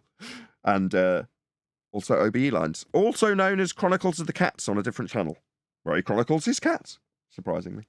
So check it out. Go and subscribe to OBE Lines, his main channel. Right, should we do a bit more? Based on your Coriolis globe claim, it would have to be 4 hours difference. It doesn't have that 4 hours difference. It goes in the opposite direction to your... You're not doing that. He doesn't know what maths he's doing. He doesn't know what Coriolis is. He thinks that the projectile can account for the not actual deviation. Yet he's interrupting before the conclusion has been made. This is a second interruption. You haven't heard the full... moderation, right? Basic, that's... You don't have to know what the subject is about in order to realize that that's when you should intervene as a moderator and telling him, hey, let him finish. It's ridiculous. That math correctly. Dude, again. Can't math correctly. That's your response. He just, go on, John. How dare he invoke math after using angles from a flat plane to account for distance to apply them to the celestial sphere to get the distance and therefore the time it would take to travel over a flat plane, to then take that, hide it as a globe, and say you have to account for this model I don't have. How dare he? Yeah. But that's the funniest part. Like, literally all you gotta do is put in a flight in real life, in real time. And literally you just look at it and be like, damn, that debunks my whole claim that the Earth is spinning towards the east. That's it. Done. Finished. You the one But trying you're dodging. No, I'm not dodging anything. I'm keeping you to your burden. What was my question, Flatzoid? What was my question? I asked you to specifically explain the flight times. Specifically. I am. Why? Why would he have to explain something you're claiming? This guy's a one-trick pony. And my rebuttal is simple. You use the straw man of a map that does not made for what you're claiming, and you made a claim that it as only working on a globe is your burden. Now, I'm trying to ask you, because you made this claim that it can only work on a globe, you would have to provide evidence. Is it Coriolis or not? And I'm telling you, based on flight dynamics, there is no Coriolis taken into account, which shows your Earth is not rotating, therefore your times are not working, because if you do... No, hand wave dismissal. ...take Coriolis into account, nothing of your time will work on your globe. Yeah, he's not listening to the conclusion, is he? Yeah, this is the standard baller tactic. If you don't like what's coming and it sounds like more complicated stuff than you can cope with, then you will just rumpus it. Or tell the person who's made the claim they can't maths. That's your response, is it? Would that work from Flatsoid's perspective, do you think? Do you think if Flatsoid heard this claim when the guy held up some imaginary ball model, oh, you just can't maths? Would it go over? Would it win Flatsoid the point? For the dumb ballers watching this, this absolutely wins them the point. Sorry, someone's at my door. Can someone take over the conversation for 30 seconds? Yeah, I just want to point out that by claiming that Flatsoid can't maths, I think is a projection of his inadequacies onto Flatsoid, because he doesn't have an answer for what Flatsoid's trying to ask him about not actual deflection. And so saying, when someone goes on the attack like that, it's usually because they're weak in an area and you've hit a soft spot.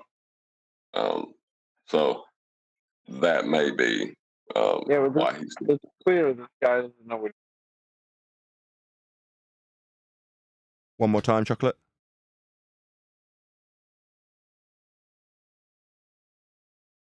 One more time.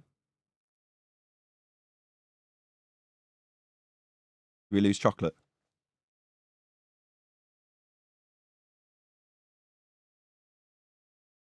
I think we did. He opened his mic and said something, so he's just obviously in an area that didn't work. I'm going to say yes, Chocolate. Absolutely. Probably next Thursday sometime. Definitely.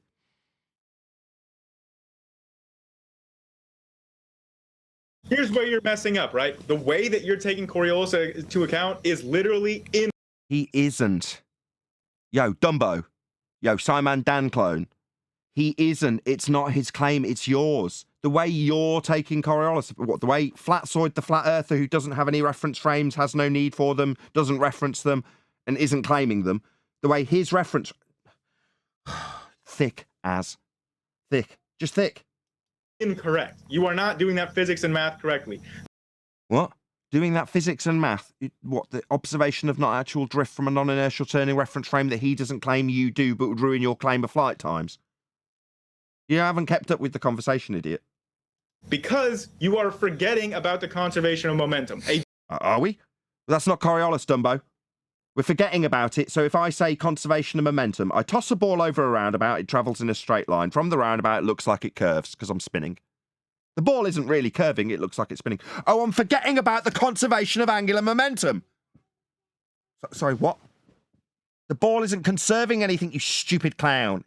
The ball doesn't drift, doesn't conserve anything. It's just travelling in a straight line and seeming to drift because the roundabout turns underneath the ball. Now, if that is translatable to globe Earth, then Earth turns under balls. Earth turns under balls, according to Tyson, when he says that there's a deflection in a football game, because Earth turned under the ball. That's Coriolis effect. Now, obviously, Tyson understands that Earth would have to turn underneath the ball to claim there's Coriolis, because that's what it is. But when you say you haven't taken into effect the conservation of momentum in the ball, no, you don't understand that there is no conservation when we're detailing an illusion of the ball, Dumbo. You just don't understand what the effect is. So to be describing conservation of anything when there's no drift to be had, there's only the illusion of said drift, means you don't understand this effect. You have absolutely no right whatsoever to be even arguing about this. You couldn't define it, and you definitely don't understand it. How dare you take to the podium about what Flatsoid knows in this regard? You don't know what it is. Tell him it's about conservation of momentum. No, it is not. You unbelievable clown. Very basic concept in physics, dude. Oh, really? And said something about that when he asked you about Coriolis effect, something the globe absolutely claims and would ruin your flight time argument. You are not doing that math correctly. Why would he? It's your claim. It wouldn't exist in Coriolis effect, though. 4th time's a charm. You don't need to account for this effect because... Well, we don't need to account for Coriolis effect? Why in unholy hell did the globe claim it, then? Well, what we don't need to claim this effect we say is in effect that proves we're spinning, because it'll absolutely balls up my flight times if Earth's turning underneath them. So in this instance, his response is that we don't need to account for Coriolis. Oh, do you not? Earth turning underneath aeroplanes at 15 degrees an hour, that's 1,000 miles an hour in velocity at the equator. You don't need to worry about it. So why in unholy hell would you be claiming it proves Earth turns then, if you're not going to be accounting for it? If you're not going to worry that Earth's turning underneath stuff at 15 degrees an hour to prove it turns, why would you claim it proves it turns? It doesn't. We don't account for it. There is no 15 degrees an hour, and you're claiming you're not going to be accounting for it. So that undoes the Earth turn claim then. If you're not going to be accounting for 15 degrees an hour deviation as Earth turns underneath the planes, then there isn't one. Earth not turning. No Coriolis effect. You said it yourself. You don't need it.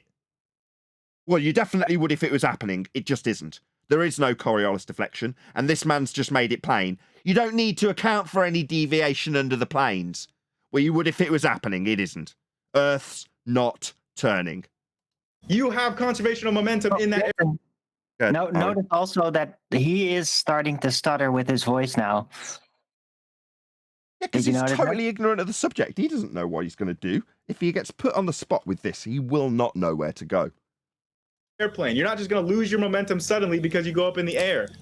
Oh, really? Well, what about the deflection that's not actual, as you would observe from the ground if you had Coriolis effect? That would be to say that the plane takes off, and as you continue to rotate underneath, that's what must happen to be Coriolis effect. There is no other circumstance that Coriolis can be detailed. It's only induced if you turn underneath stuff. That's how it's described. So no turning underneath, no Coriolis. No globe Earth turning proof. Go on, Arwin. No, that was just that he was stuttering before, really. Like, I expected somebody to say something about it, but then I remembered, oh, wait, that's not actually flat Earth debate, so. But it just, I noticed the stuttering. Okay? Oh, so, really? Billionth time. So you don't lose conservation when leaving a reference frame. Yeah, your momentum is conserved. It's a physical law. So then you wouldn't have deviation at 15 degrees an hour. So no Coriolis effect then. But what you're going to do is beg the question that Earth's turning and that things that take off from the ground conserve the momentum of the ground they've left. So no drift. But still got an Earth that's turning in that begging the question fallacy, haven't you? Oh, so no drift to worry about. Conserving momentum. All right, okay. So just beg the question, Earth's turning. Don't worry that we don't have 15 degrees an hour drift anymore, because it's just conserving momentum. Coriolis effect. No, it's not Coriolis anymore. It's conservation of momentum. Idiot. Do you lose conservation? I am asking Let's let him ask his question there, Flatsoid, and then we're going. Yeah, Flatsoid, yeah. Your 6 repetitions, nay 7, of the same exact rebuttal that he hasn't overcome and is now talking over you. Let him talk over you. Yeah, that's very, very, very good moderation there. As he shouts over the 7th rendition of the rebuttal that he can't attack, as he substitutes one effect specifically detailed and named by Flatsoid, Coriolis effect, as he's decided to substitute that for something entirely different. That's conservation of momentum. They're different names, but the moderator doesn't seem to mind. Flat Earther says, Coriolis effect, have you got it? Glober says, conservation of momentum, we've got that. No issue. Just let him shout flat-sword down. Yeah. Don't make him actually address the thing that's been put to him, that's Coriolis effect. Allow him to rumpus the point with a totally different subject. What's that? You want to know about how the bypass will be built through the town? Well, let's talk about the aqueduct. The aqueduct works perfectly. Yeah, but what about the road through the town? The aqueduct is brilliant. Yeah, but the road's going to cut right through the town. It's going to destroy people's lives and homes. What about that aqueduct? Moderator, what's that you say? Let him talk about the aqueduct. Seems perfectly reasonable. Continue to not answer my question. So pure projection. He did answer your question. He put to you that you would have Earth turning underneath the aeroplanes. You ignored him entirely 7 times and then got support from the moderator for doing it, because this would only be how it would be fair. This is obviously a neutral platform. You know, you responding to someone's specific claim with a direct, quoted, specific effect, Coriolis. It's only reasonable that on 7th attempt to do that, the opponent's complete hand wave, rumpusing of it every single time it's tried to be put to him, total ignorance of what the effect, and repositioning of the effect to something that isn't it, that would be conservation of momentum, is acceptable, nay, applaudable, nay, in fact, this guy needs some help. Only possible on a neutral platform. So tell me, how is it possible? I showed you those 4 paths, those 4 paths you're showing us with your little fingers there? Is that 4 paths on a map? Is this her beautiful breasts? Are these her beautiful buttocks? I'm making the shape of beautiful breasts and beautiful buttocks, by the way. Is that what you're doing, fantasy boy? You aren't showing us anything. Those are your fingers. Hello? You aren't showing us anything. You are saying, I've got a map and it just works. Now, every time you say that, refracted curvature pops up and points out that you're going to need a flat plane for it. Yeah, I was getting ready to say those 4 routes that he showed the distances and times for. Well, it was actually the celestial sphere flat plane model that was utilized, not the globe. Just so he knows that. 4 flight times, specifically address those flight times and tell me how that is possible on, hear my words carefully here, any flat Earth map. Take it away, John. You used a flat Earth map to derive those answers that you're asking for a flat Earth model of. You used one, and you didn't even know it.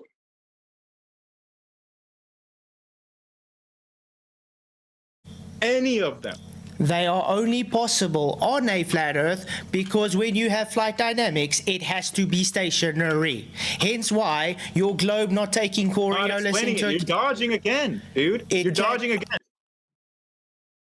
He can't even finish his argument. It's not even finished the statement. It's the 8th attempt. Maybe the moderator should step in and criticise Flatsoid.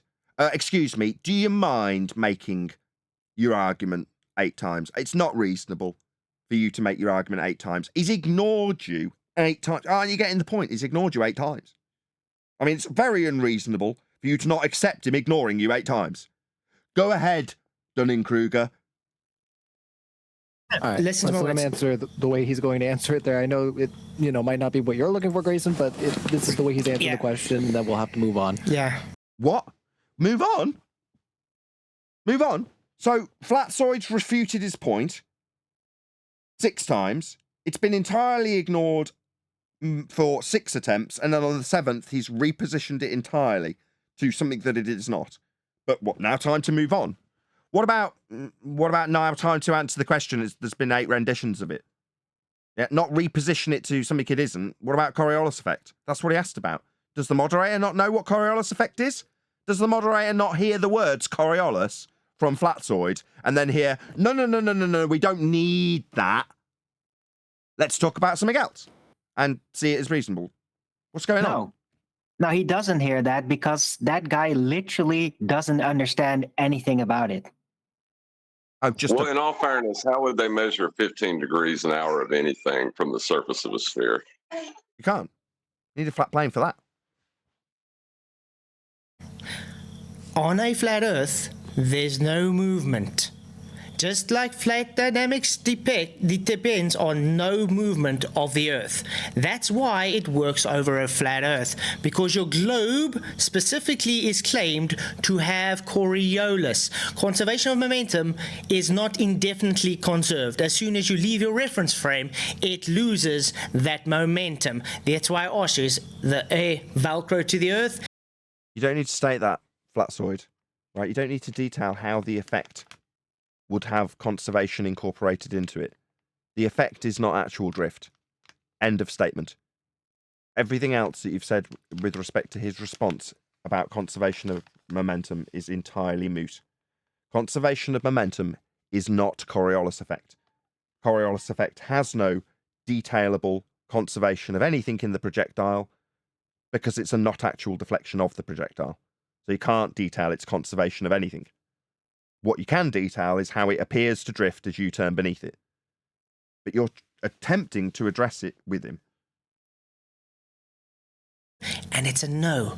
So, based on your globe claim, just it has to show Coriolis or it doesn't. Because if you're claiming Coriolis, then you cannot claim to have a Velcroed conservation of momentum. If you don't claim Coriolis, great. So they're not a globe. No matter which way you look at it, you're strawmanning a flat Earth because of your burden that you claimed on a sphere Earth. That's it. So basically, any map is a straw man of flat Earth because flat Earth, you can't demonstrate a map because you know. I didn't bring up a map. Number one, Flatzoid's correct. Before John gets into it, yes, he's correct. He didn't bring up a map. It's not his claim. Absolutely correct. That would be where I took it. Now, the advantageous and winning positions taken by John subsequent to that. Go ahead, John. Yeah, the point he's making utilizes a flat Earth celestial sphere model to try and hold up in false dichotomy with another flat Earth model. It's there. No matter who wins, it's still a flat Earth. It's kind of a moot debate at that point. But from the audience perspective, it isn't, because if the guy, Grayson, or whatever he's called, infers that his use of the celestial sphere over a flat plane, that's the equatorial plane, to give him distances, when mapped or projected out onto a sphere to then be mapped or projected back out onto a flat grid, right? That somehow that means that the in-between stage of it being projected onto a globe means it's a globe. That's still a use of a flat plane. He doesn't know that. And when he takes the win, he's not going to appreciate that what he's won is we use a flat plane and the equatorial plane and the celestial dome of the heavens in order to plot our positions and therefore give us maps that can give us distances for planes to travel over a flat plane. He doesn't know that. He thinks that means he's got to win. He thinks that means that the equatorial plane is a globe. Right. Just like Coriolis is apparent, so is his argument. He appears to have an argument. There's not actually an argument being had. Oh, no, he doesn't. Very good. Very droll. I wish you wouldn't bring up this commercial every time. I need to figure out a way of clicking on this. Just give me 10 seconds. There we go. That's how I can do it. Don't interrupt. I did not interrupt you this last time. Any map. Holy ball sacks. You didn't interrupt. Sorry, did we not just count off 8 renditions of the same argument with you interrupting, saying that he's not got the point, that it's not Coriolis, that we don't need to account for that? He never got to make the point once because you constantly interrupted him, and now you've got the gall to tell him that you haven't. What the hell? And the moderator, you think the moderator is going to say, actually, yeah, you actually interrupted him 8 times and hand waved his point in the middle of the point being made. That is to say, you didn't get to hear the point before you even hand waved it and told him that he doesn't understand maths or doesn't understand physics or isn't accounting for Coriolis to be conservation of momentum. No. The moderator's not going to step in here either when this outrageous prick tells his opponent that he's never interrupted him. You know that these flight times are nonsensical. Any map that any flat Earth map, these flight times are going to be nonsense. They're not going to make any sense. All of them are flat Earth maps. All of them have been derived in the same way to give you the grid that we use. And that grid has been derived from Polaris off a flat plane and the angle measurements to it. So all of the maps are flat, and all of the maps that will be used will work, or they wouldn't be being used. What a stupid statement. Anytime you try to map these out, anybody can do this themselves. Just plug in different cities, and you can prove to yourself that... Into my naked lady? Do we plug those values into my naked lady? She tells us, hey, honey, it works on a globe. Hey, my naked lady said it worked on a globe too. It's amazing what a fantasy can do. If I just point my fingers in the air and say that this naked lady will tell me exactly how it works. Hey, mate, well, check it out. I'll make a different one. Whoa, this one's really beautiful. Hey, honey, how does it work? Hey, it always works on a dodecahedron. No, but the values you plug in do always work because they are using that flat Earth celestial sphere model. Not according to this beautiful lady. She says it always works on a dodecahedron. You just put it into her and she says it works. Wave your hands in the air. It's easy. That the Earth is a globe. What he's talking about with Coriolis is complete nonsense. He doesn't... Yeah, couldn't agree more. Globe claims we've got Coriolis. It's nonsense. You don't account for it. You've told us we don't need to. It conserves momentum. So no drift then. No globe turning proof then. No Coriolis then. Kudos, Dumbo. You've debunked Coriolis. You've said it doesn't need to be accounted for. Okay? We don't need to account for Globe Earth's claim of 15 degrees an hour drift according to this Muppet. Yeah, we won't. We don't. Nobody does. That was Flatsoid's point. It got rumpus 8 times. Doesn't know how the physics works in this case. We could go through the calculations. He doesn't know what he's talking about. Every physics teacher in the United States would appeal to authority. Appeal to consensus. I wish he would go through the calculations. I would love to see him try to explain away the flat plane he's going to have to keep using over and over and over again. He'll just wave his hands in the air and tell you it works on this globe model that he's got that's a map. Works on this. He'll hold his hands in the air, and what are you going to say to him then, huh? Yeah, I like that one guy did when he was explaining celestial navigation. Every time he used the flat plane, he just picked up his globe. disagree with Flatsoid on this. Go ahead. I encourage. Okay, we gotcha. You disagree. No shit. Yeah, we needed you to spell it out for us as you rumpused his point 8 times and repositioned it to not Coriolis anymore. Everyone in the audience, contact your local physics professor and another appeal to consensus. Ask them, and they can all tell you what Flatsoid just said is appeal to consensus, nay, appeal to authority, because the people he's listed aren't the authority in this regard. 2 fallacies. Utter nonsense. I'm sorry, Ryan, can I ask for 5 more minutes where we can just talk about Coriolis, because I think he doesn't understand how Coriolis works. Is that fine? Sure. Like I said, we can keep going. Oh, brilliant. On the just Why didn't he give us this timestamp? Where are we? 139 timestamp. Flatsoid said start at 125.55. This would be the point that I would prefer to have started. Want to make sure we're respecting everybody's time, and I was gonna say we can only do 5 minutes. We'll do another 5. That's cool. Yeah. Let's do that. Cool, thanks. So base theory, Grayson. Yeah, that's the way to deal with him. Yeah. You've said we can do 5 more minutes on it. Now shut up. Can you please explain to everybody what Coriolis effect is, please? This is going to be brilliant. Yeah, it's from the rotation of the Earth. No, what is Coriolis effect? Yeah, it's from your rotating like inertial frame, basically. Like you basically like wrong, incorrect, immediately incorrect. From your rotating inertial frame, wrong. You know, all rotating frames are non-inertial by nature. That's the dumbest thing I've ever heard. Stupid moron. Now you're being critiqued by us, and we're going to call you a moron because you definitely don't know what Coriolis. Not that we needed Flatsoid to make you define it badly for me to already know that. Yeah? This isn't a surprise to me. I knew immediately that you hadn't got a clue what it was, and here you are telling us that it's a rotating inertial frame. Oh my God, what a retard. You're an embarrassment. You're an embarrassment to every globe believer out there. You're almost as big as an embarrassment as Wolfie 6020.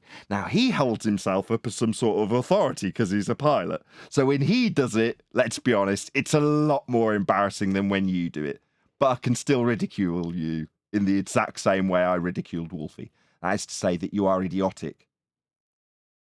Hemisphere, the northern hemisphere, the things are going to rotate different. Hemi, what now? There is no descriptions of hemispheres in Coriolis effect. You are wrong for the second time. No, there is no hemispheres in Coriolis effect.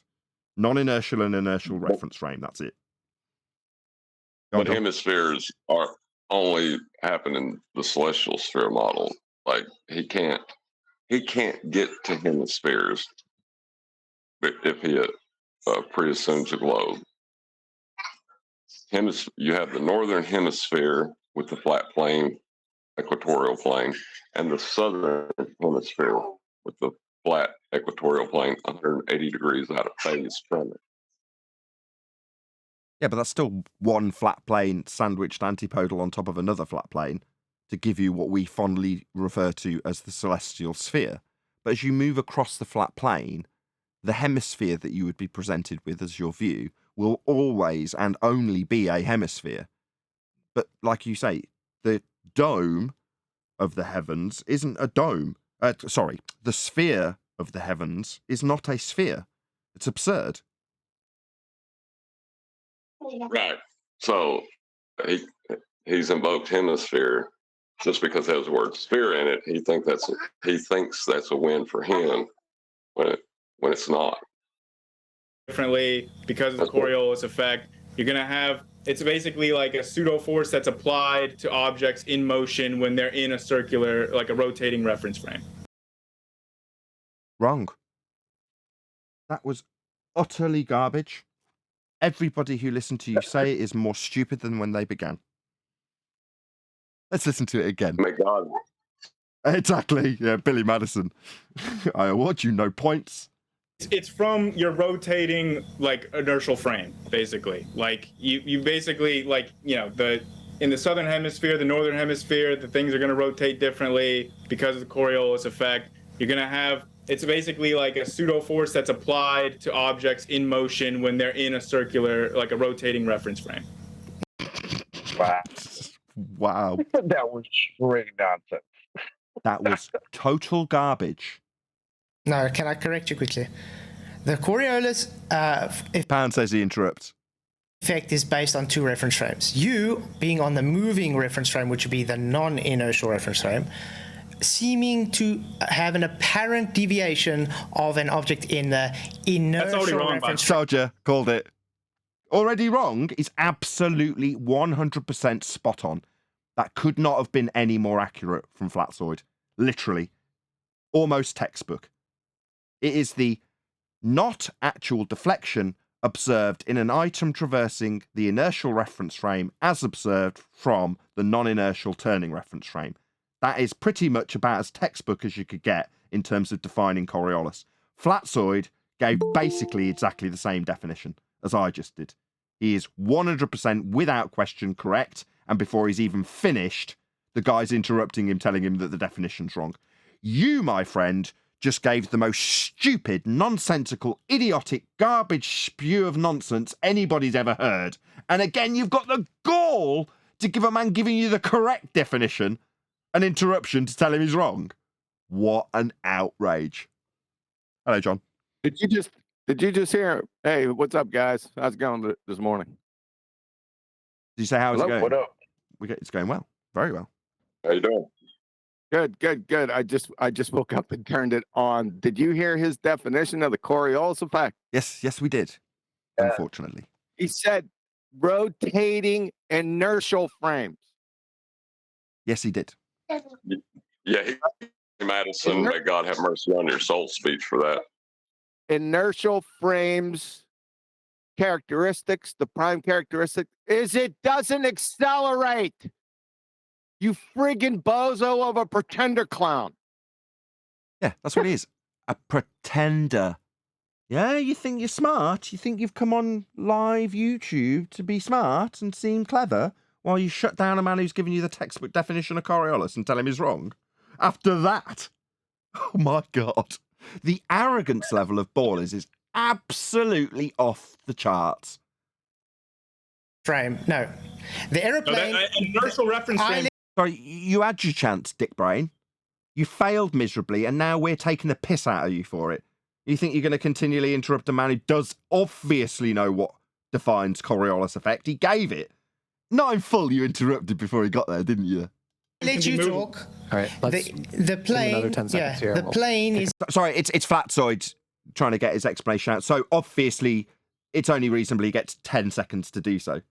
We heard the guy waffle on about what he said was Coriolis effect for a good 45 seconds. But Flatzoid, halfway through his first attempt, got interrupted. Now he's on his second attempt. Now the moderator's giving him 10 seconds. I mean, it could only take place on a neutral platform. It's only reasonable. Is in the inertial reference frame, having the apparent deviation as you move underneath the plane. So not actually deviating, it just appears that way. There's no actual conservation of momentum in the second reference frame because it is flying in a linear fashion. Because you're moving underneath it, it appears to have that deviation. See the mod's lips moving? He's just itching to interrupt. That is Coriolis, mate. So you can just do all the same reference frame. You can have the Earth as your inertial reference frame. For Then it's not Coriolis. What? Mate, you need institutionalizing. You are thick. The fact that you've decided it's worthy of people's time to watch you do this live is embarrassing. You can have them as either. What the hell are you talking about? Ed? Did you say you could just use whatever reference frame? Like you just flip it and bounce it whatever way you want? Yeah. No. You can use the Earth as the inertial reference frame. What the hell? Yeah, that's basically what I said. You could just flip it and use the Earth as the inertial. How the hell do you do that? Michael Kahn says there was a PhD in the after show that butchers Coriolis even worse. Thank you for the super chat. Yes, I sent you that video. I woke up thinking, I'm going to ask Nathan if he's going to play the... I thought that was this video, but it's not. Now, Flatzoid took umbrage because I didn't specifically cover this numpty talking about Coriolis. He was like, look, I know you did the bit of the show and I recognise early criticisms, etc., etc. However, this is Flatzoid, I would like you to cover is specifically when he gets to Coriolis, because that's the best laugh in the whole show. Yes, that's the video that I sent you, but it's with the after show. Okay. With the other numpties, you aren't going to believe it if you do it. They got a PhD in there. He thinks he's all that in a bag of chips, and he goes on and tries to explain the Coriolis effect. It is the funniest thing. You'll be left thinking that he's got 35,000 heads. It's classic, but did you send that to me personally? Yes. Remember you asked me to, and I sent it to you. I'm up for doing this. It's still in your... Yep, but you still got it. I checked. Okay, well, I'll go back to it and we'll do it now. Why not? We're on it, right? And thanks to you, Michael Kahn, from the super chat. That's what we're going to do now. If I can scroll my way down to Quantum Eraser. No, that's Quantum Eraser channel. Where are you? No, there we are. I got you. No. I got you. Okay, so Mark, Reed, and panel tries to do Coriolis effect. Is that the one? The most recent clip? Yes. Yeah. Okay. Let's do this. Yeah?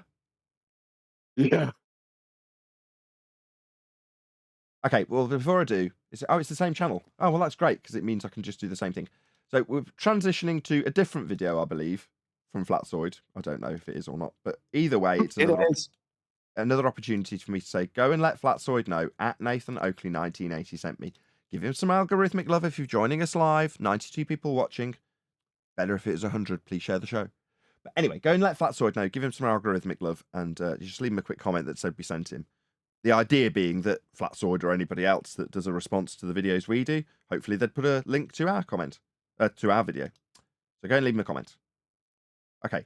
Do we know a timestamp for this, or is this 15-minute clip just of that? What? No physics. Did I just hear that correct? Yo, Flurfs. Well, Grayson asked me after the debate to go and watch Mark Reed's after show. There are some interesting and well expected comments going on there. This one is specifically on the Coriolis effect. Okay, if it's okay by you guys, right? Just because I need to grab a drink and stuff because we've stayed live a lot longer than I anticipated. I'm going to go and grab a drink because I've got a very dry mouth and I've run out of coffee. And I'm going to leave Flatsoid's video to just play out for a little bit. So if you do start shouting over it, just be aware that I'm in the kitchen and I'm not going to come back and pause it just for a minute or two. Okay? Oh, fair enough. Mm-hmm. The other thing that I would say, which, I mean, it's not that big of a deal, is with respect to the Coriolis effect. Yeah. Because he kept trying to hammer you on, but you got to have 2 frames of reference. That's not, I mean, it's not wrong, but it's not right. It's the way that he worded it is not correct, but the general idea is maybe kind of. But the thing is, we've got that. We are stationary with respect to the Earth because we're on it. So we are in an inertial frame of reference. But what is the Earth doing? Rotating. It's in a rotational frame of reference. And so we have to account for things like certain centrifugal effects and the Coriolis effect in order to account for the things that we see. So he was not. Okay. Leo, where do I start? How do you contradict yourself without knowing that you're contradicting yourself? First of all, you require 2 frames of reference for Coriolis effect. This is not a factor that you can choose to have one. It is a must. It's a requirement. You require 2 reference frames. You, being on the moving reference frame, would be in the non-inertial reference frame, observing some things in the inertial reference frame. Also, with your false equivalence of trying to talk about the equivalence principle, is not even in the same category. So a category error 2. You would be observing planes and helicopters, balloons, balls, people skydiving, people parachuting, anything not attached to the moving reference frame have deviation. This would be caused by the Coriolis effect. You need to get yourself a pop filter. Now, we're hearing the plosives when you put the P's into the mic. It goes, pops the diaphragm and you get a big bassy noise. Pop filter.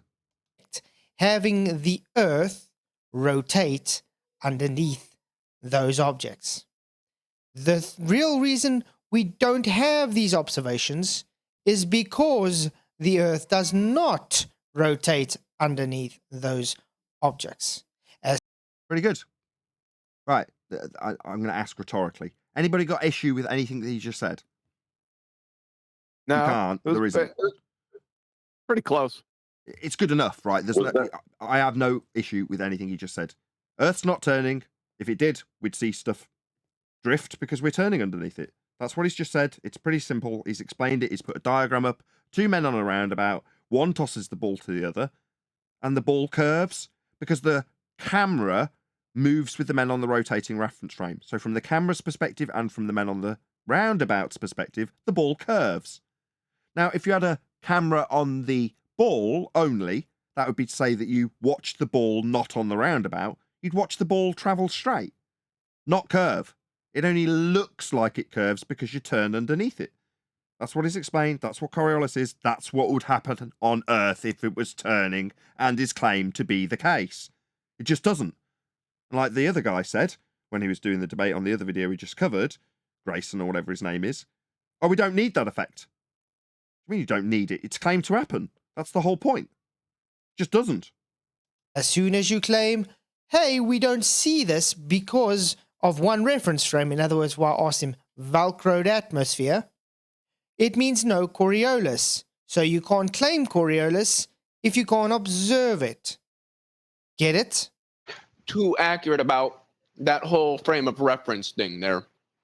But that would be I it for me. knew- I'm very accurate. I knew that what he was saying was not accurate, but I do wish that I had articulated it a little bit better, like you just did here. So What? Do You wish you'd think that was articulated it better? That guy articulated it better. You wish you Really? understood it. But the whole frame of reference thing, like it's some flippant nonsense. Like it's literally supposed to be the cause of your claim of Coriolis effect. You haven't heard anything yet. Oh, Is God. this a joke? I actually asked him to tell us back on what Coriolis is. And well, yeah, check this out. Cool, thanks. So, base theory, Grayson, can you please explain to everybody what Coriolis effect is, please? yeah, it's from the rotation of the Earth. No, what is Basically- Coriolis effect? Yeah, it's from your rotating like inertial frame, basically. Like you basically like in the southern hemisphere, the northern hemisphere, the things are gonna rotate differently because of the Coriolis effect. You're gonna have it's basically like a pseudo force that's applied to objects in motion when they're in a circular, like a rotating reference frame. Hey Tappy. Oh, I've had Hey, moments like that in Happy debates. Oka Weasel, who How's it apparently is a going? NASA shill. We all knew it. Say again, chocolate. I just said, bro. It's the rotating inertial reference frame. The Mary Bachelor. But it's now confirmed. How are you doing, buddy? I actually, I was paid by when I was in grad school. Some of my paycheck came from a NASA grant. That's pretty cool. Whoa, Right. Well, I'm paid by the Indian Space Agency, so I probably get a lot less than you because they apparently. Who's got their mic open? Did someone want to say something? The guy who was debating Flatzoid got a NASA grant to go to college. No, it's the guy down on the bottom. I think remember his name was, it was a crazy name. What the hell? What? He's going to say his name here in a second, or you're going to see it on screen. He's the guy at the bottom in the middle. He's a PhD that had a NASA grant to do some of his research. Joshua something. Is that him? Touch it, so. Did you see the debate, Tapioca? I did not. I got home and I turned on YouTube and I hopped into this stream basically. So no, I didn't. Well, how do you think I might have? I think you probably like slowly and methodically disarticulated all of the everything about your opponent's point. Okay, first of all, make a coherent statement. How is a PhD not able to make a coherent statement? And no, he didn't have any knowledge on anything we were talking about, as in like at all. The whole debate was literally, nah, I don't see it. And you're not presenting anything while I present it on screen. That was it. Also, strawmans and trying to reverse the burden onto me. Weird. Sunflower is losing it in the chat, apparently. So perhaps we have a physicist with us. So can you explain the Coriolis effect and how it pertains to the Earth? Here we go. Ooh, yeah. So the Coriolis effect, basically, if you, the Coriolis effect appears in rotating reference frames, and it's basically a consequence of coordinate transformation. That's like fundamentally what it is if you are, so imagine you're on a merry-go-round. Okay. That was the reference frames thing, Grayson, is because of the coordinate transformations from one to the other. So that's why. Okay, stop. Leo, this is too complicated. I was just adding that. Let's dumb it down for the normies like me. No, it is a good point. It's just, what do you mean by coordinate transformation? Well done, Dr. Tapioca Weasel. Yeah. That's what his name is. Tapioca Weasel. simply requires 2 reference frames because of the coordinates transformation. You would be on the moving reference frame, in this case, the wheel turning, watching the object having an apparent deviation as it moves actually in a straight line but appears to have a curved path thanks to your reference point. I love how Leo is saying yes, reference point, and Mark's like, no, this is too complicated. Yeah, it seems to be too complicated for you guys, and yet you want to tell me I am wrong. Very, very weird indeed. Well done so far, Dr. Tapioca Weasel. But let's see if you can make it more concise for a person to understand. Because the question was, one reference frame or 2 reference frames? This should be actually very simple.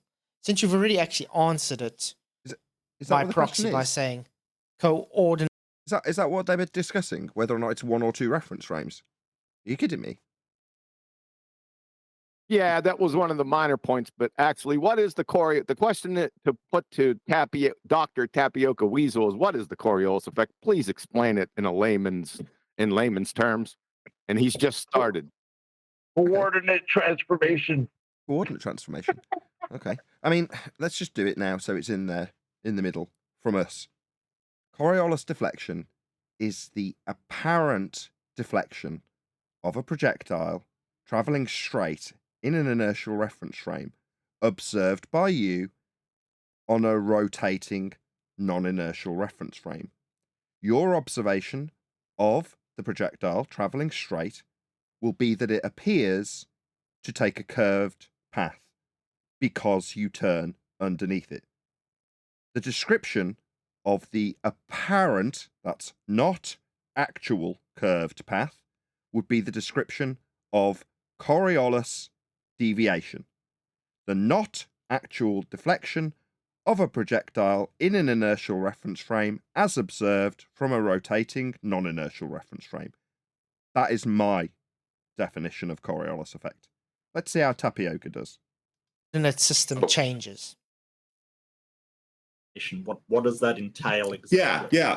Yeah. So if imagine a merry-go-round that's spinning, and you're at some point that isn't the center, okay? Because the center is a little bit special, sort of. Yeah. Or you're on the equator. If you draw lines radially away from the center, and then circles around that, then that gives you a coordinate system. You can be like, okay, I'm at this longitude basically, and then this latitude, and so far not so good. Longitude and latitude. Hold on, but Go on. But what he is detailing is how you need a flat Earth for longitude and latitude, because he's imagining you to put an equatorial plane in place. He's flipped that the roundabout on its side, so you're looking at it from above. Basically, he's drawn a line through the middle of it, so you can do longitude and latitude from the center of it, and then you're going to transform that into the globe, right? So is that what he thinks Coriolis is? It's dumber than that. It's dumber than that. Just let him go. I can't believe in 2023 this is the way a physicist is going to describe Coriolis effect. And that specifies a unique position on that merry-go-round. However, the merry-go-round is spinning, and if you think of where that position is that you've marked with tape maybe on the merry-go-round, is that as the merry-go-round rotates in the reference frame of the merry-go-round, everything is fixed with respect to everything else. If things aren't moving around. What the hell are you talking about? It's simple. On the merry-go-round, you are spinning on the merry-go-round. You are in the non-inertial reference frame. If someone throws an object, let's say a ball, they throw it in a straight line, it will appear to curve in your line of sight. So you will observe it in the inertial reference frame. That is the quick and simplest answer, Dr. Tapioca. But now... That sword is so fastidious that he said something to the effect of, you observed the ball in the inertial reference frame. Now, when he said that, I thought that's ambiguous, because when you say you observed the ball in the inertial reference frame. It sounds like you are observing it from the inertial reference frame. But what he did, because Flatstoid has obviously edited this and gone back afterwards and heard that and gone, that's slightly ambiguous. He's correct, because if you just change the intonation of the statement when you make it, you observe the ball in the inertial reference frame. So he put that on screen to leave no doubt that what he meant was the ball is in the inertial reference frame, you are on the non-inertial reference frame, observing it in the inertial reference frame. But the way he phrased it left it slightly ambiguous, so he put not a correction, but what would be the word? I can't think of the correct word, because he's not correcting himself. He just didn't say it in quite enough detail. He didn't give it quite enough. Go on. It's not really ambiguous if you know what he's talking about, though. When I heard that, I knew exactly what he meant. But it could be convoluted. So he knows that globers look for cracks. If that can be inferred as ambiguous, it will be by his opponents, so he put it on screen. You know it requires 2 reference frames, and you know we don't observe this in reality, so you have to try and weasel yourself, hey, aka why your name is Weasel, an answer in to say, this is why we don't observe it. Is that honest? But the merry-go-round is embedded in a 3-dimensional space that isn't rotating and moving. So a point Again, the merry-go-round is always in a moving reference. You require it to be moving to have Coriolis deviation. No movement, no Coriolis deviation. So are you fighting now for a stationary Earth or a moving Earth? You can't have it both ways. which is stationary from the perspective of the merry-go-round, is not stationary outside of that. And so when your reference frame is a rotating one, it's going to seem like you are accelerating, because what's really happening is, what the hell is he babbling about? Mercy. Jeez, there is no reference to the acceleration of the non-inertial reference frame. The effect is the not actual drift of the projectile in the inertial reference frame. That's it. Coriolis is the not actual drift of a projectile in an inertial reference frame as observed from a non-inertial reference frame that's turning. That's it. What's he babbling about? He said as the merry-go-round is turning, it seems that it's accelerating. Seems. No, it is. Yeah. Yep. Retard. Your coordinates are moving underneath you. And what? He said the coordinates are moving underneath you. No, they're not. Nothing yet about the observation. He's just said the coordinates. He drew out the coordinates on the roundabout. I listened. Now he's saying the coordinates are moving underneath you. No, they absolutely aren't. The reason you describe it as non-inertial is because as far as you are concerned, you and the turning reference frame are as one. So if you imagine you're on a roundabout and it is spinning, you look down at the floorboards of the roundabout, and as far as you're concerned, nothing's moving. Your feet are on the ground, the roundabout, and it's not moving. You're not moving around the roundabout. You're not running on the roundabout. You're not jumping. You're not doing anything. You're stationary. You and the roundabout, as far as you are concerned, to describe this effect, are non-inertial. Why? Well, because the effect you describe is only capable of being described as a curved path, as an illusion, if you effectively ignore the fact that you are rotating and only take into effect the figure that you see in the air, the movement that you see in the air of the projectile moving over you. Oh, look, that ball is curving. No, it isn't. It's because you're turning underneath. But to describe it, you have to describe it as though you're not moving. Non-inertial. Big shout out to, at the time, Bible literalist. Now, what's her name now? God, really should know Paula's name. What's her YouTube channel name? I watch her every Sunday. Can anybody tell me what Paula's channel name is? Wow, you're so great. Bible literalist. Isn't it Bible U? Bible U. There we go. Now called Bible U. So 5 years ago, probably now, I was like, why do they call it non-inertial? It's moving. Why would you ever describe something that's rotating as non-inertial? That makes no sense. And she took me through it step by step. Not exactly in the exact way I've given it to the audience. I can't remember exactly how she went through it, if I'm honest, but I know that she did, and I understood it at the end of the process enough to be able to explain it to you as an audience. That is to say that if you're going to describe how something curves when it's not curving, it's you that's curving, but you're describing the ball as curving, then the reference frame that you're going to be describing it from has to be non-inertial. Yeah, because the effect, the inertial effect, the illusion in the inertial reference frame doesn't really happen. It's only happening because you're turning. That is the cause of the effect. The cause of the drift in the ball that isn't real and doesn't actually happen is you turning underneath it. That's why it seems to drift. Described from a non-inertial frame of reference. This guy, to get back to the point, has just said that the coordinate system turns underneath you. Wrong. What? No. You are moving with the moving reference. You are moving with the merry-go-round. Your coordinates is not going to move underneath you. Only when you leave that reference frame will it move underneath you. You will be viewing an aeroplane or a helicopter or a balloon or anything leaving the moving ground deviating because you will be moving away from it. I can tell that you're going through the process of this in your mind and you've got it sorted. You just missed one part, Flatsoid, for that to have been perfect.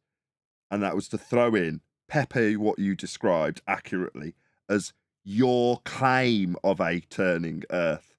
Because at the moment, you're now in the position where you're claiming this, just by that one tiny error. Such a minefield, Coriolis. You get it? Wow. And they want to tell me I am the one that doesn't understand this subject. It depends on what you basically have to choose. How am I going to label this position in space? And when you perform the transformation, you see that points move and they sort of seem to accelerate outward, and it gets all but it's fundamentally a property of the geometry. It is not any there's no physics happening. When he asked you to find it, did you feel that telling people what it isn't was going to give you a really good head start on proving what it is? I don't really understand what this guy's babbling about, because so far he hasn't detailed anything to do with Coriolis effect whatsoever. Literally nothing. With what? No physics. Say again, John. Oh, okay, never mind. I thought we were on mute earlier. Chocolate was telling you that Bible U was the name of Paula's channel, and you didn't seem to hear him at the time. My bad. I had the line closed. Sorry. Did I just hear that correct? No physics happening. This is a PhD telling us that in Coriolis effect, there's no physics happening, while literally talking about a moving merry-go-round. Last time I checked, a moving merry-go-round requires physics. I don't know about that. I mean, we've managed to take this very loosely to a situation where you could put it through the scientific method. And we had to, I mean, you're almost descending into absurdity by that point. So it started off as the whirlwind example. You know, you're Dorothy and you get caught up in a whirlwind. And as you look down on the ground, there's a fire hydrant that's obviously cemented into the ground and attached to pipes, definitely not going to blow away. And you go, oh no, the fire hydrant's coming towards me. Now it's going away. It's coming towards me. Oh no, it's going away. Yeah, that's Coriolis effect. The not actual deviation of the fire hydrant as you turn above. Doesn't matter if it's underneath or above, it makes no difference. You're on a turning reference frame and observing something seem to move when it doesn't. Well, you could have that, or you in a whirlpool. For whatever reason, a natural reservoir springs a leak, and you happen to be swimming in that reservoir that's natural. And then as it springs a leak, its natural levees break or whatever, you start swirling downwards in a whirlpool. And as you reach out, you go, this tree is taunting me. It's shoving the branch closer to me and then pulling it away from me. It comes towards me and then goes away. The tree is just tormenting me. No, actually, it's you turning underneath the tree. It only appears to come closer and go further away. It's actually you going closer and further away as you turn beneath it. It's Coriolis deflection. The tree's not really deviating. It just looks like it is. So you could science the cause and effect of you observing a tree from a whirlpool seem to come towards you and seem to go away. So yeah, in that respect, it's physics. But when you say it's physics, it's a roundabout, physics only deals with natural phenomena. So in this case, how someone perceives something from a roundabout, that's not going to get slotted into the scientific method, I'm afraid. Is this the level of scrutiny your panel has, Mark Reed? It is embarrassing. How I feel at the moment, I could have gone in there and ripped you all apart together with my eyes closed. This is embarrassing. You guys bet up your game if this is all you Globers got, especially if you're relying on this kind of PhD. With that, generally, or very little physics. It's mostly math. To be honest, I don't. Well, what is physics? I don't understand what you were saying. I don't know if I'm the only one, but it doesn't make any sense. No, it's not straightforward. It's not that. It's absolutely straightforward. It's the not actual deflection observed as you rotate beneath an inertial reference frame on what can be described as a non-inertial reference frame. That apparent deflection of a projectile traveling straight but appearing to drift is Coriolis effect. There you go. I've summarized it 3 times. A couple of my panel members have summarized it. Flatsword summarized it. It's not complicated. You're just a bonehead. That easy to grok. It's something that it helps when you have a picture, but like, yeah, it helps when you know what you're talking about. You didn't either, Dumbo. Shut your mouth. Helps when you have a picture, but also it helps when you know what it is. Neither of you two clowns knew what it was. Honestly, you need to know. You need to know, like, you need a clue, and you haven't got one. It's the blind leading the blind. Geometry and basic algebra. Hello, Brian. Hey, how are things? Hey, everyone. Very well. I just want to say, hey, Chocolate, good to hear you, bud. What up, bro? I just want to say that this is the epitome of pretender clowns. Frauds. Instead of just admitting we don't know what this Coriolis effect is, they're going to try and use Coriolis as an argument against people. And when they're held to task about what it is, they don't know. But they won't even admit they don't know. Well, they kind of are. This is the problem we have. Well, you say they won't admit to it. The guy in the top left said, I don't understand this. Can you explain it to us? And the Grayson guy didn't say, oh, absolutely. He's just debated about it. But he didn't step forward and go, yes, given that I just won conclusively with my exemplary understanding of Coriolis, I will absolutely repeat what I was concise in detailing in debate. What he actually said was, I wish I'd been a bit more concise in my total nonsense. Can you help me be more concise? Man with PhD? And the man with PhD has gone, absolutely. It's not this and it's not that. And if you draw lines that turn underneath you, what the bloody hell? None of them know what Coriolis is. Well, he keeps on talking about transforming a coordinate system. I would like to see what coordinate system he is trying to transform. It would be flat.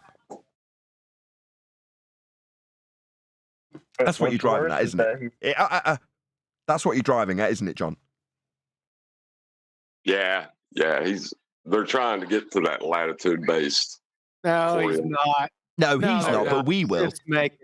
He's just making shit up. We know that, but we're using it like in an imaginary parallel universe. He's smart, realizes his mistake, realizes he needs the equatorial plane as depicted on screen now, and is trying, because he's smart, to segue away from it whilst only appearing completely dumb.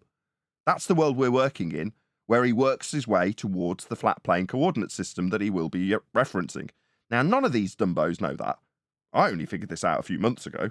John's known it for the last 3 years. You've probably known it for 7. Brian figured it out 2 weeks before you did.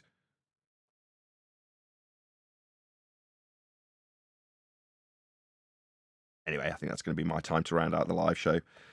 So, with that, stay tuned if you're watching on either Nathan Oakley 1980 or Nathan Oakley Premiering Streams, as there will be an after show to follow. Is liquid, and it's not the clouds in the sky. It's not a fork, because you eat with it. You don't eat with trees, right? Like, what? That checks out.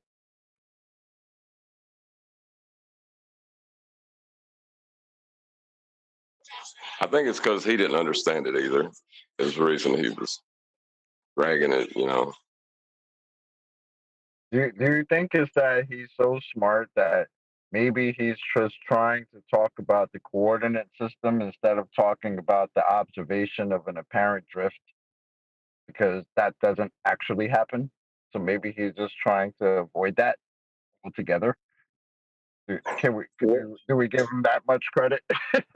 Or he's I assume because he's in this genre and he's talking, you know, with anti-flat earthers, that he was trying to assert the latitude-based Coriolis, where, you know, as you travel north or south, you get a deviation left or right, depending on which way you're moving. You know, I thought he was trying to work his way to that. Right, but that usually comes after there's some sort of a description of that observation that should be seen, right? That would usually follow up with that, but that doesn't even seem to be in existence for him. He's talking about the coordinate system and it transforming while you're there underneath you.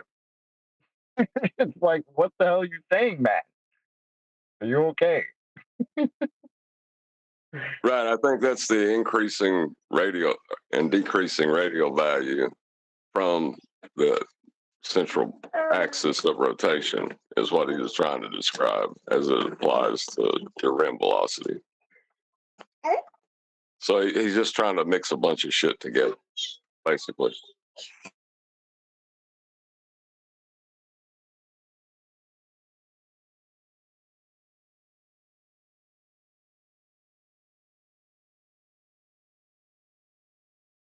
Yeah, it was pretty appalling. Why? I'm slightly lost for words. None of them know what Coriolis is.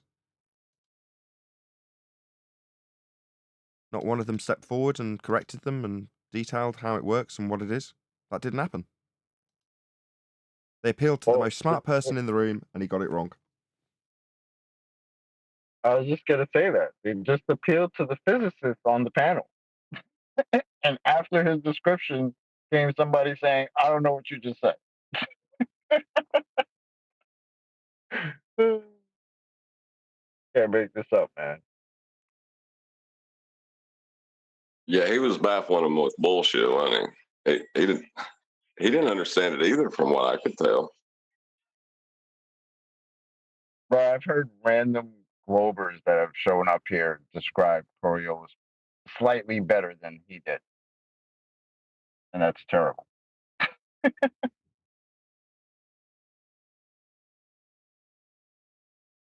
Well, I mean, that's the side effect of how convoluted they've got what they're claiming it is, that nobody knows what it is anymore on their side.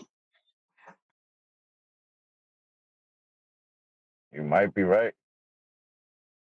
Might just be easier and less painful to just not know what it is than to know what it is and know that it doesn't happen and you can't prove it. And then that just messes up your whole argument. What the hell is the sense of arguing? What's the sense of arguing something that doesn't actually happen? It's a huge black hole of ignorance that they hope they can get you in and like get you running, like chasing your tail with, you know? That's what they say is an argument. I don't even know they don't have a point to make. I don't know how they can say they have an argument about it, you know?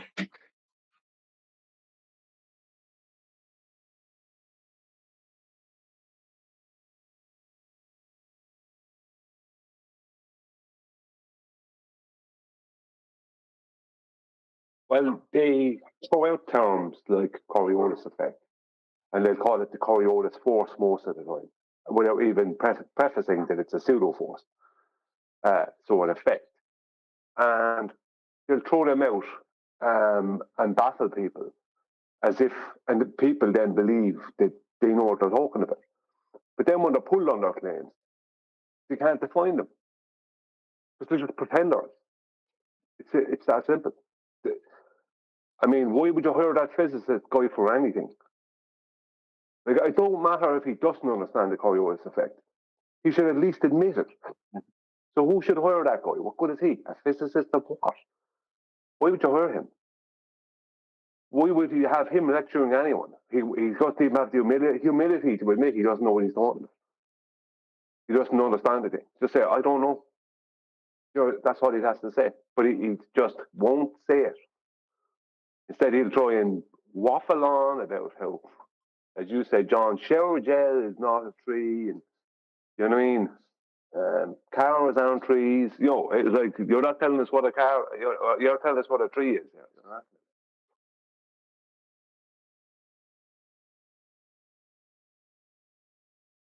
You playing the rest of the video, Nathan? No, I still need to tinker, unfortunately, Brian. As much as it annoys me, there's various things that still aren't quite right since I changed the hard drives. It's just finding them out on a daily basis and addressing them. So I just need this time to have the show running and fiddle with them while I know that they're not working. No worries. I was going to say, I don't know if you saw on one of the updates, I was going to say that this week and next is really going to be my... It's another... I've only had this graphics card in the computer for 24 hours or 36 hours, something like that.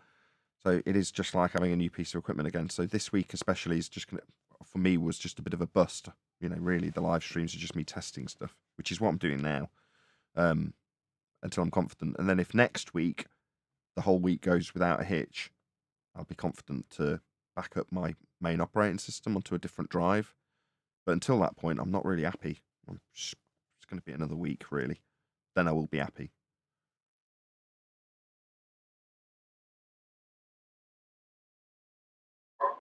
And just running the show normally, that's not the test you want for it then. You want to be able to do other things as well to test it. You have to do, let's say, run a game simultaneously or whatever. I do that just to stress the graphics card.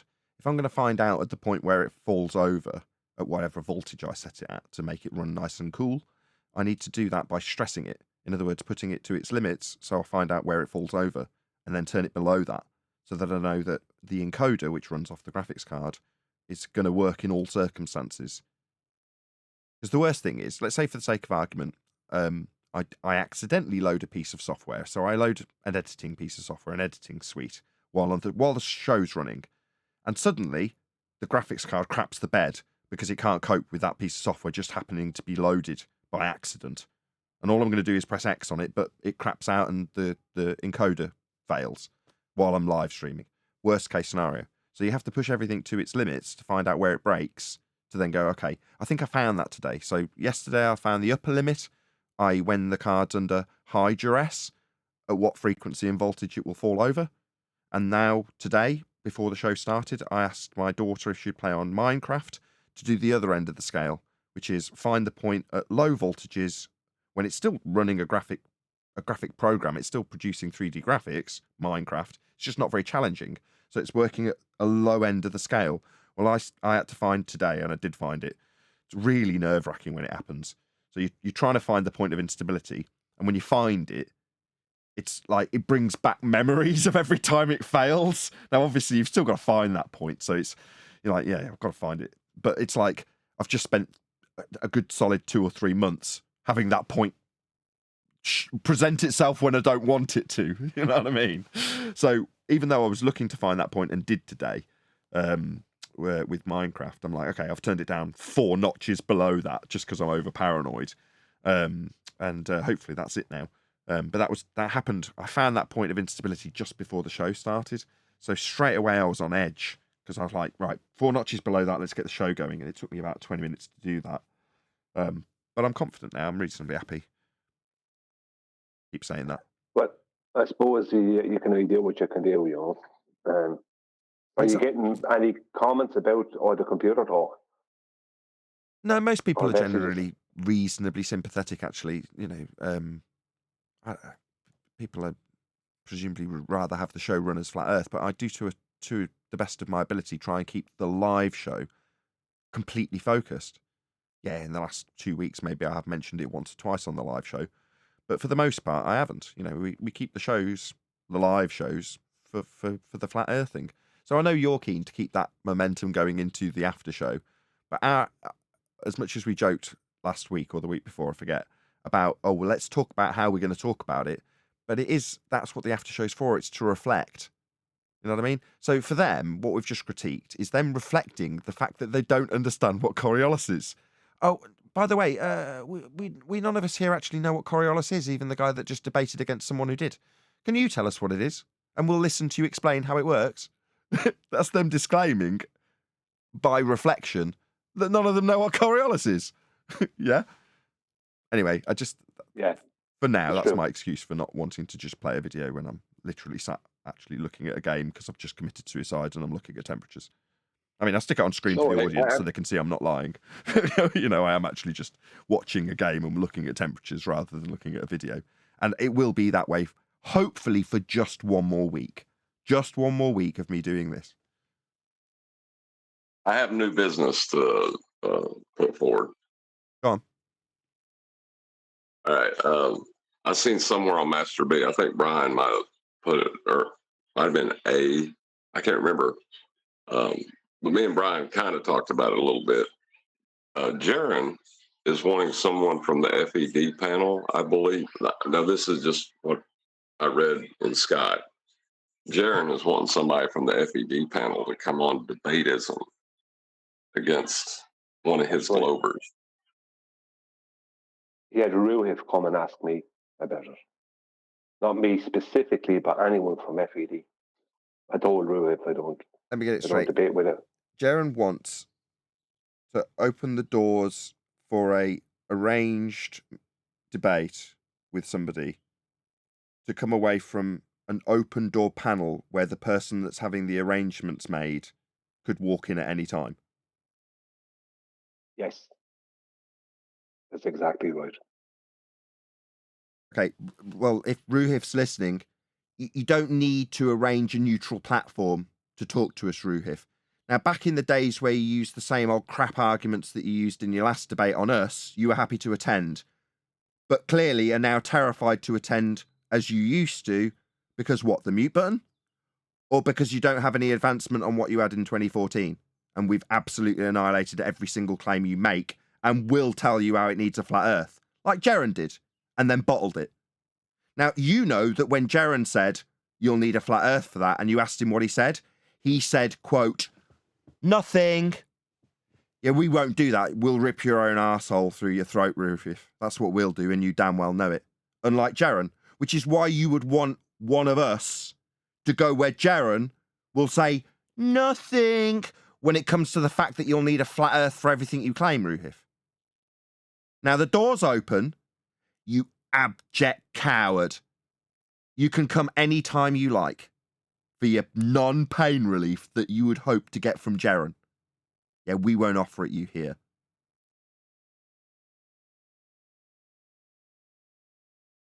Nice to know that Jaron now hosts a neutral platform that would definitely get the approval of Ruhif with his 2014 arguments. Neutral outcome platform. What's that? You'll need a flat earth for that, Jaron? No, nothing.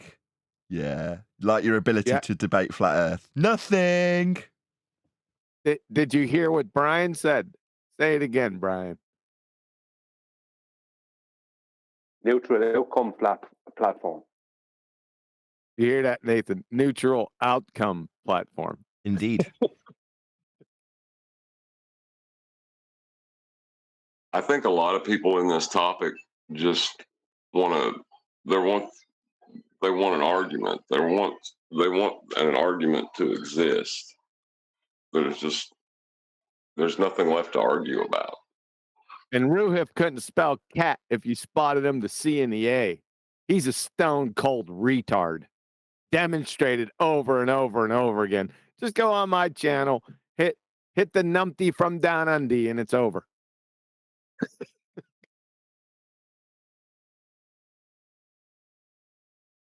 I reject your words as meaningless and undefinable.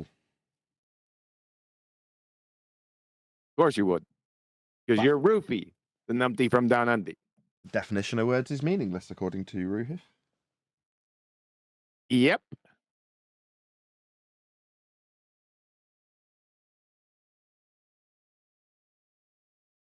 That's the least of his train wrecks, by the way.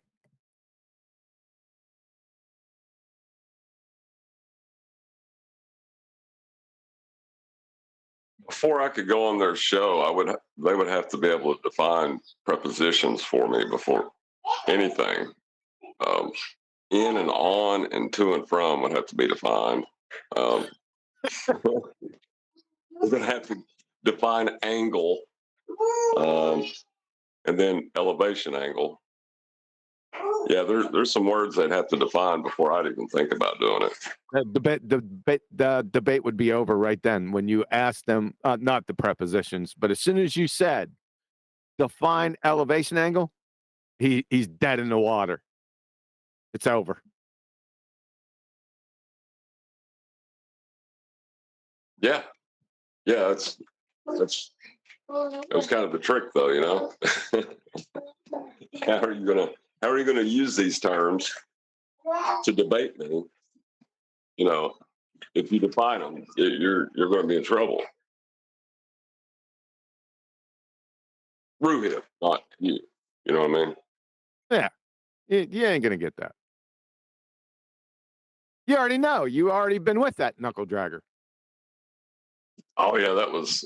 I don't know. It's still a fun experience in that, like every time I tried to speak, they like him and the moderator would start screaming over top of me, and I would just start giggling. I didn't know what else to do with that, you know.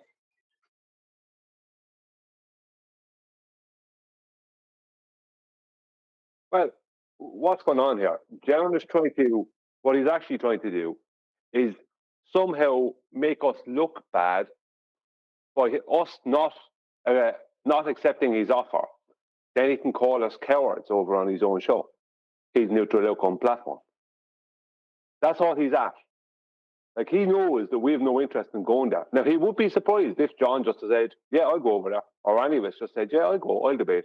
He would be surprised about that. But if you went there, what would happen? Let's just say John went there. Like, the first thing that Jaron is going to say is, I'm glad John came over, and John's good of you to do it, and blah, blah, blah. And it's good to get some cross-debating going on, all this rubbish talk. At least you have a backbone, not like that Nathan Oakley. That's what he's going to say, because he has this little issue with Nathan.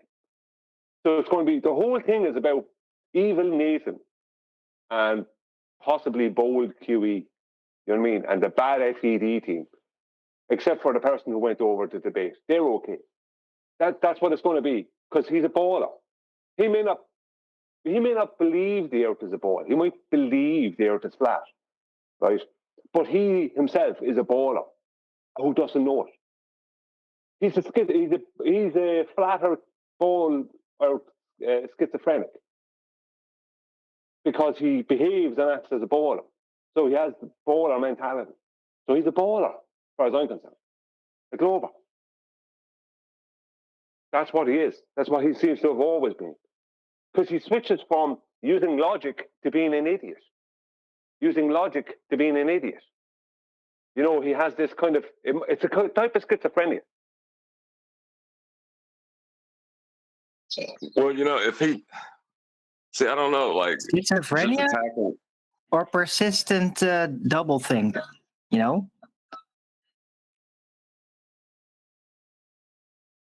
To just attack Nathan like that, if one of us did decide to go, because I've been thinking about going, just to, just so it's not left unanswered. But I'm not saying I will. I was just thinking about it. If he did say something about Nathan, like the only response you can give is like, that seems an extremely divisive comment to make, Jaron. What are you trying to do to this community? You know you're going to hear him. That's what you would hear. If any of us went over there, that's what you'd hear. I told Ruhuf straight up, there's two reasons why I won't be debating on his show. Number one is I'd have to be getting paid my fee of €5,000 for a 2-hour debate. And number two is I don't deal with Judases. Simple as. So even if I was debating, I'm not going over there.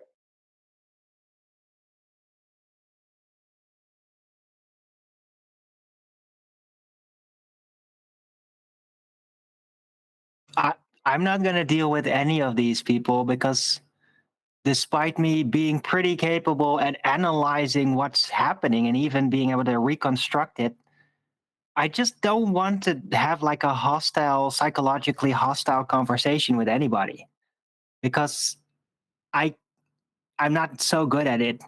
I'm really good at analyzing. I'm just not good at going at it, right? Because I either hold back too much or I get too angry.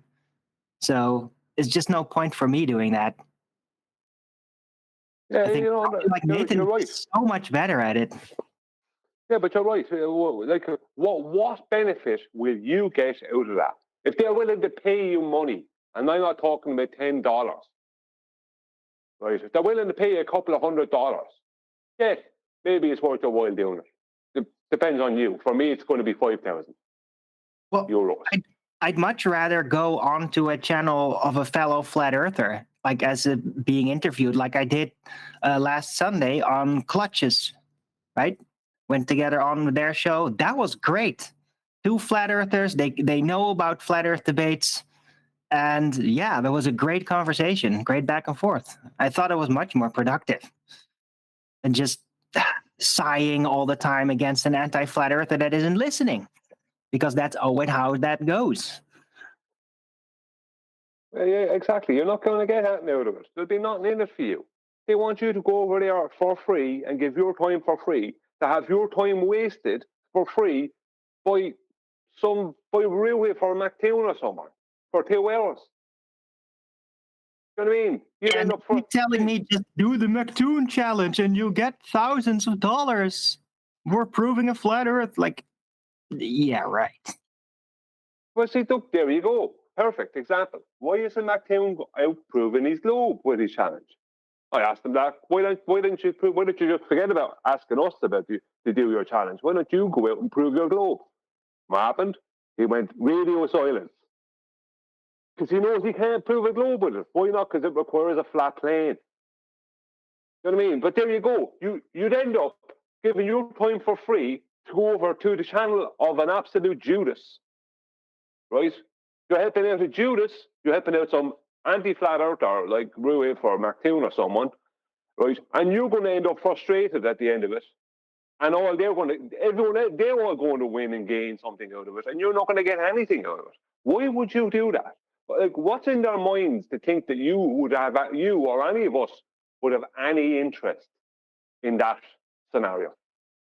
Well, it just shows their level of intellect. Spread and have more anti-flat earther numpty followers that way, right?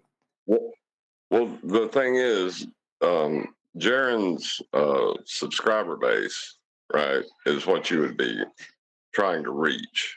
Yeah, mostly numpties. Yeah, which they are mostly numpties. But if I did do it, it wouldn't necessarily be to, get Ruhif to concede or, say Earth is flat, or I wouldn't do it for that. But there is the slight hope that Jaron finally gets it. That would be one reason too. Yeah, but only if he wants to get it. I mean, Jaron already gets it until he figures out, oh, wait, that would make Flat Earth debate look good. So now I'm not going to get it. So, right? That's how he does things. Like, I think that Jaron's just caught up completely in this kind of political game that's being played here between Flat Earth and Globe Earth and within Flat Earth. And that's how he does things now. not by whether he actually understands the arguments. Because he's going all over the place and contradicting himself. Yeah. Yeah, but still, if I was going to do it, that would be the only two things I would be doing it for, would be to help Nathan grow as a channel, and the possibility of Jaron having a better understanding of the arguments that, he's in a position to put He doesn't want to get a going down better the wrong road. understanding from us. He wants the better understanding, just not from us. If you give him that better understanding, that means he has to then avoid that better That's not what he understanding. wants at all. That's not what he wants. He wants to rip open his shirt outside his house and scream, "It's a globe," because he's a glober. That's what he wants to scream. The guy is not a flat earther. He thinks he is. He's under the impression he is, but he's not. He's a little baller. That's what he is. He's a baller pretender clown. That's what he is. That's what he wants to do. He wants to scream to high heavens, "It's a globe," because that's what he is, a little glober. That's what funny Jaron way is. to see. I don't think so. There's no way I could treat him as a flat earther. Oh, flat earther. Well, what? First off, what is a flat earther, right? But yeah, I met him in person. He's just a dick. He's not a glober pretending to be a flat earther. He's just a dick who happens to be a flat earther. I'm sorry. It's just what it is. And that all those things might be true. Just 1 second, John. He's not We're talking pretending to be a about flat Jaron, right? earther. He's delusional that he is one. Go on, Yeah, sorry, it doesn't matter whether you believe you are, or it all depends on what you're going to do. So I'd say Jaron is a flat earther. He's just also an anti-flat earth debater, which means that our more advanced arguments, he's not going to use. He's going to specifically avoid it because he doesn't want to have any association with us, because he hates us, because he thinks we're scammers, because we've uncovered that he is a scammer after he accused us of being a scammer. So he's just foobar forever, and he just wants to avoid us politically, you could say, at all cost, even to the detriment of his own argumentation as a flat earther. That's what I think. But when he was talking to Brenda, he used the black swan devastatingly on her. Like, it shut her up. Like, where she was about to say something, she didn't, and then he turned around and gave her a minute to respond, and she was lost. Well, if she would be nice if he could do that. If she would have said that's an Oakley argument, Jaron would have immediately retracted it. No, he said it was the black swan. He was associating that with Nathan Oakley and quantum eraser in his mind when he said that's what the black swan is good for. What? Yeah. Yeah, look back at that Brenda thing. I mean, I ain't saying everything that come out of his mouth was magical, but there was that moment that was concise, it was destructive, and Brenda had no comeback for it. Okay, that's unexpected. Yeah, Nathan giving praise for it. I thought it was pretty good. I wouldn't see it that way. I missed that part, I think, of the review. I wouldn't say it that way. I would say it as he can't deny the black swan if he wants to keep calling himself a flat earther. So he understands that it's logical to the point where you just can't go around it, you can't get past it, you have to address it. So he couldn't deny it. He had to argue it. He had no choice. But he's not a flat earther. At an absolute push, the best he is an anti-globe earther. He's not a flat earther. The guy is a fraud. He's a Judas and a fraud. Now, I don't think Nathan understands this. I fully understand it. I know there's someone else here on the panel who absolutely understands it, what that guy is. Nathan, do you understand it? He's still here, you know. Yeah, what do you mean, Judas? I don't know what you're talking about. He's a Judas. The guy is a Judas. He's turning on people on his own side for no reason.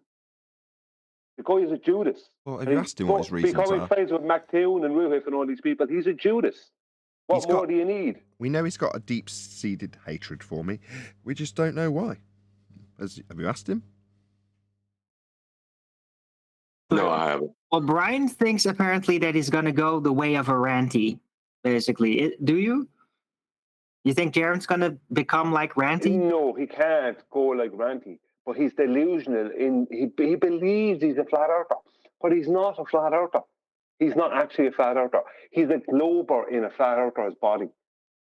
He needs to. He would need a kind of some kind of a transition to become what he really is, which is a glober.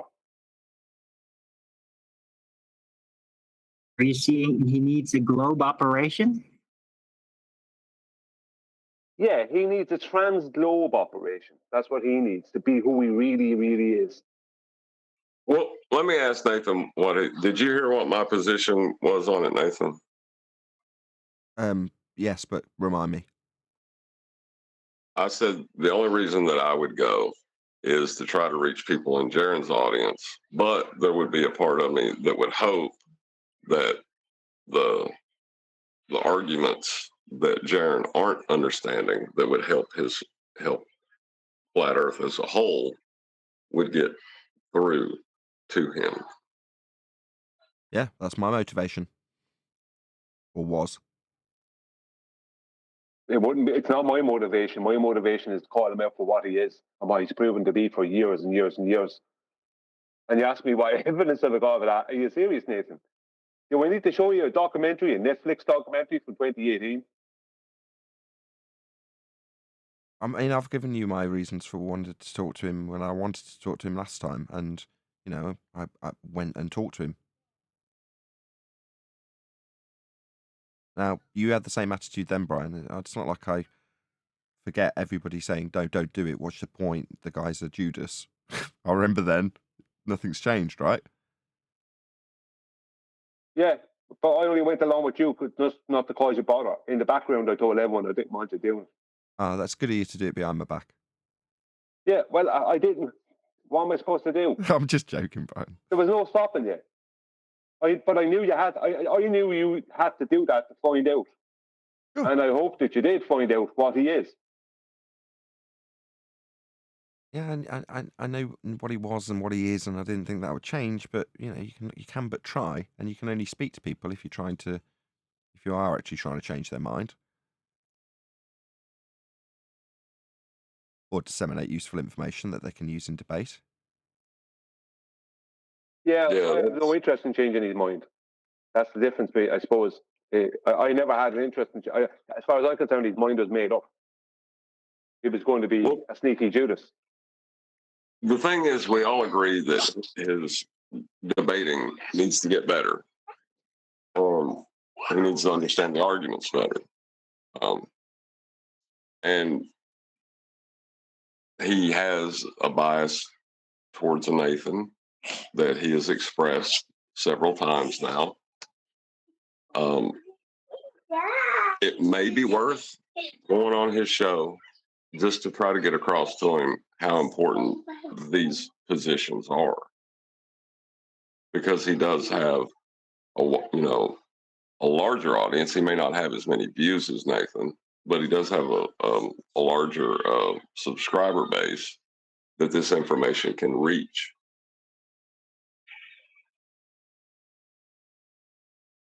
I think that all of Jaren's audience is well aware of Flat Earth Debates channel being a thing for quite a while now. I mean, just bring it up. Just bringing it up, whether negative or positive, will draw attention. But it doesn't bring the arguments to light, right? See, but coming Republicans to check it out does that. Republicans are aware of Democrats. Democrats are aware of Republicans. But they watch their own individual news media to hear their slants on the arguments being said. So no one's actually communicating between the two. They're only giving their biased outtakes on the information that's there. I'm sorry, but no. People don't only listen to secondhand arguments. They want to see clips of the original. right? They don't want to see the whole thing. But they do want some clips. Just somebody saying something about somebody else doing something is not super convincing. Yeah, but cherry picking and then going on that cherry picked statement, right, is usually what you get in the news from both sides.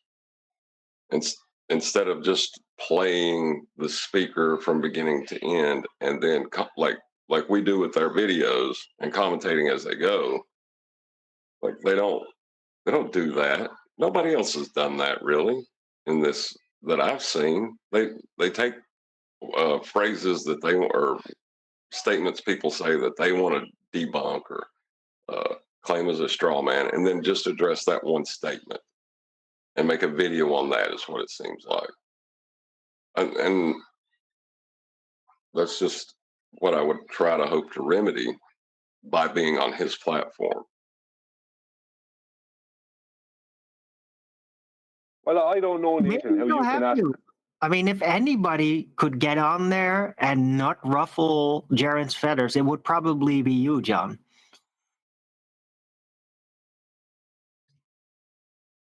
Because you're like have this calm voice anyway.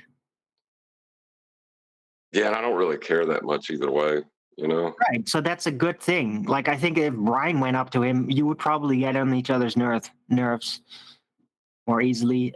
Leave alone me. I'm not even going to think about trying that. But yeah, John, I think you could do it. But I don't know. Either try it or don't. I think that all this speculation is kind of a waste of energy, really. Is it really worth it to go after Jaren just to like get to his audience? Not going after Jaren. Saying that there's a useful opportunity to expose this again, as I have tried. In other words, it sounds like John's motivation echoed mine when I wanted to speak to Jaren. Well, he's seeing a different opportunity because Jaren's inviting people from the panel to go and debate Ruhif in this instance. And John's just going through the whys and wherefores of his motivation if he was to have one. That's it. Okay, fair enough. Yeah, and I don't know if Jaren actually dislikes me for any particular thing that I've said. I try to be extremely neutral in how, you know, I'll get angry, just like anybody else, and say things I don't mean. But I do try to be as gentle as possible most of the time. That's all lovely, but we're not addressing the elephant in the room here, which is that Jaren is a low-life Jew, the scumbag. Do you know what I mean? Let's just address that elephant in the room. Let's talk about his feelings. Well, okay, let's address about it. maybe You've said he it twice. doesn't understand. Okay, Brian, let's ask a couple of questions. Why is Jaren a low-life scumbag Judas, as you put it? Well, I can give you how many examples you want. Do you want just the one where he called you a scammer and tried to ruin you financially? Did he do that? I don't remember him doing that. That seems very out of character. He only did it recently. He made a whole video calling you a scammer again. How lovely. How many knives in the back do you need before you realise he's not your friend? Yeah, Nathan, you got to stop it. Stop what? We're not doing anything. Stop it. You're having a little chat about it. Maybe he doesn't understand. Has he got feelings? Maybe. What are you on about? The guy is an absolute fraud. He's been a fraud from day one, it seems. I don't know what more I don't know what more evidence you need. It's like Pablo Escobar. He might have murdered a few people, but I mean, you wouldn't call him dangerous. Like, why else would you call him? You know what I mean? It's like, come on. He is what he is. You will know them by their fruits, as the Bible says. Hey, Pablo Escobar's just really misunderstood, Brian. Come on. I'm not doing it for friendship. I'm not imagining that, you know, tomorrow that him and Nathan will be skipping through the daisies and singing. That's not why I'm doing it. No, me neither. You're creating an impression that, you know, I was like, this is my friend. He's behaving like that from what I hear. I mean, I don't really know. From what people tell me,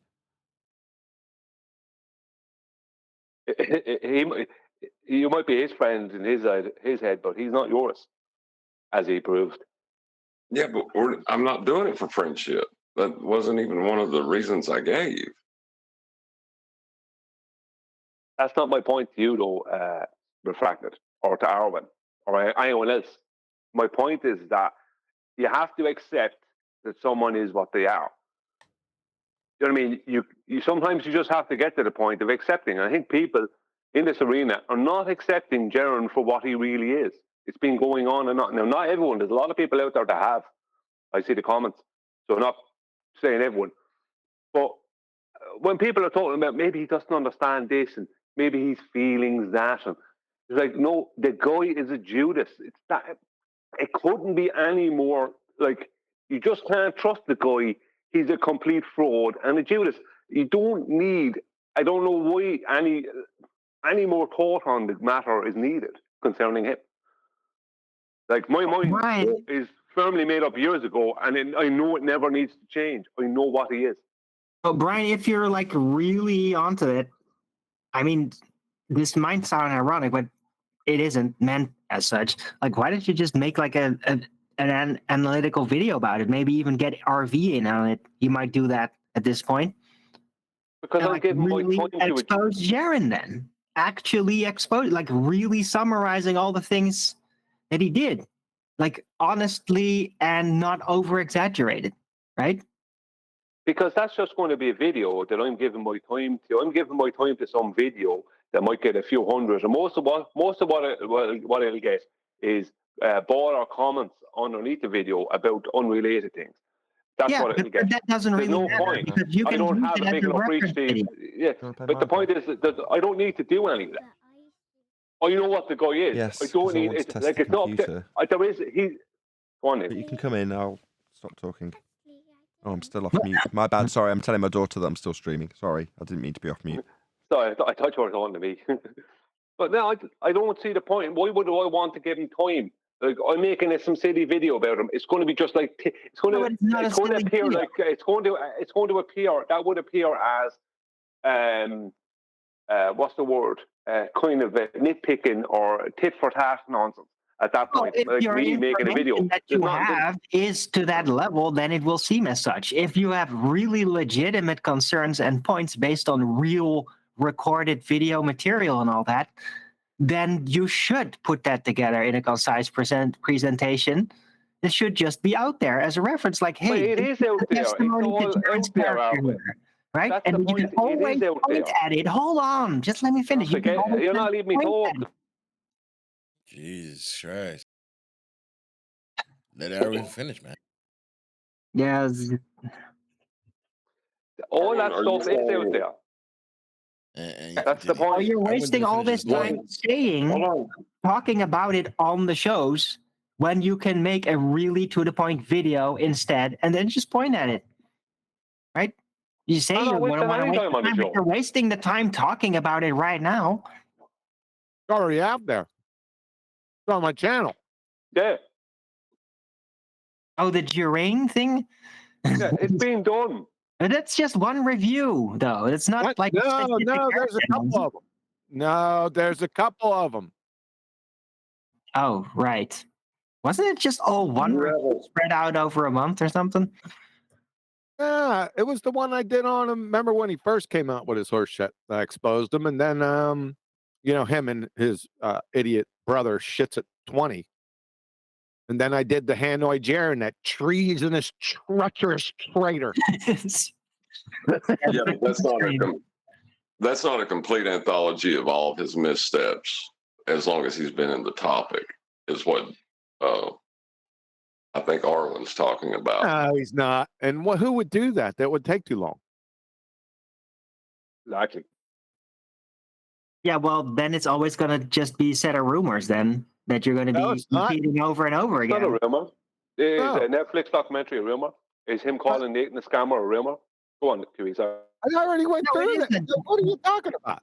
It's already on my channel. Step by step. Did you make a summary video of it? That's what I'm saying. There's all these different things, but they should be put together in a list, in a single video. Step. 1, 2, 3, ABC. What are you talking about?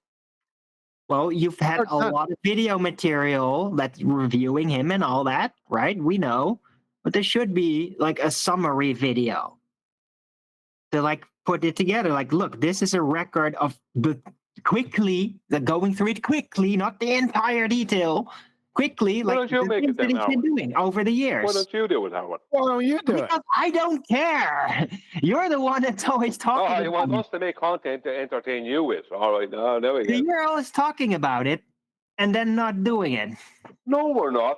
Well, Yeah, you're the one calling him a Judas, bro. What are you talking about? What's your Arwen? Arwen doesn't think that he's that way. He just Why, thinks are you he's a arguing dick. that he's not? No, I'm he's not. not. You're the He's one saying that stating he is. I don't. Can you make a video saying that? What exactly? I know that QE made his video, but can you make your video and then be more than one witness testifying to his freaking Judasness? More than one witness. Yeah. I already witnessed it. Tell me. Up your ass. Sorry.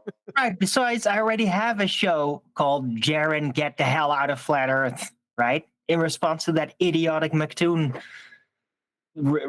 discussion he had. Confessing that you didn't need, you could do celestial navigation on the ball. And yeah, that pissed me off. So I made that video. Like, Jaren, get out. You're the worst. I find it funny that people even need a video about him being a Judas. I don't understand why you would even need that. Why do I even need to call him that? It should be just common knowledge. I don't get that. Personally, I don't watch Jaren, so I mean, I wouldn't know anything that he would or would not say.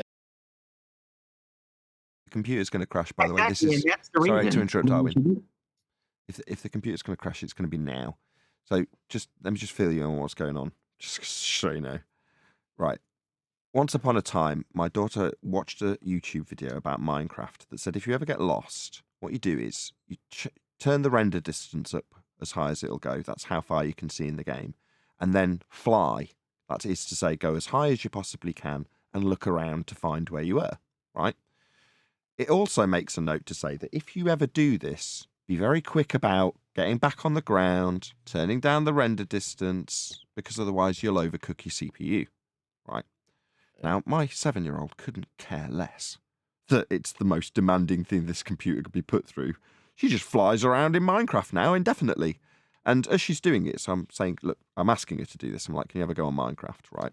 I'm looking down at my temperatures going, my God, it's hitting 90°C while she's doing this. So I'm like, I said to her, I says, you're gonna land soon. She's like, nah.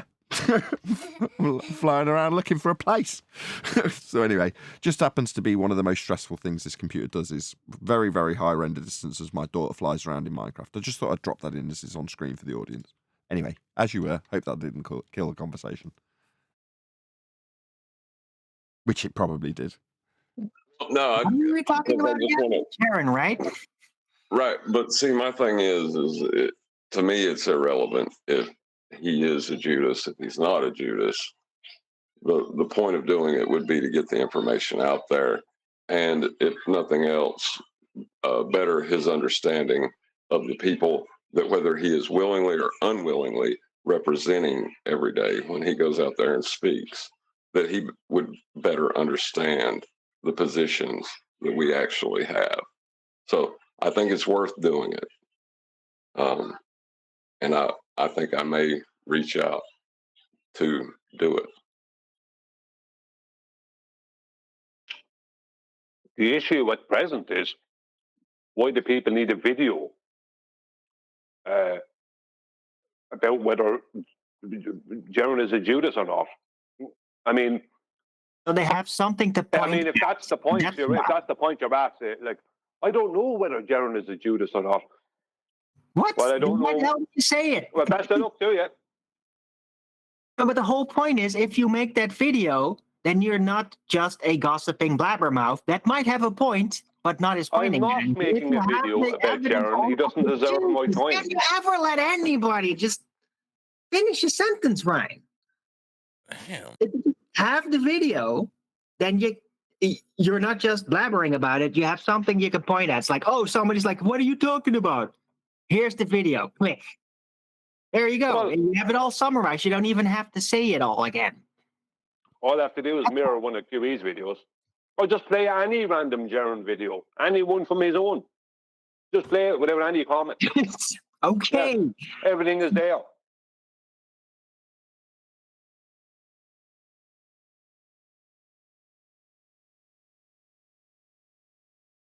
Okay, fine. Don't make a video then. Why would I do it? If people don't realize at this stage that the guy is a Judas, then you're never going to realize. Simple as. He'll knife you in the back before you realize.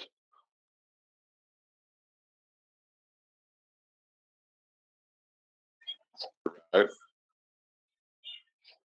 But that's kind of, it doesn't really matter if you get knifed in the back, if you reach 10,000 more people, because that's 10,000 more people that are going to understand. No, don't get me wrong. I'm not attacking you for your position or possibly going on a show. That has nothing to do with what I'm saying. I understand your position about possibly going on a show. I totally get that. I'm not pointing at that at all. I'm just pointing at people talking about his feelings and his understanding. It's like, no, I don't. I know what the guy is. He's proven it. The Bible, right? You'll know them by their fruits. You know what I mean? I'm not a Bible following person. I don't read the Bible, but that's pretty clear. Well, he's pretty anti, so he's anti-Bible. Yeah, but that's not the point. The point is you'll know them by their fruits.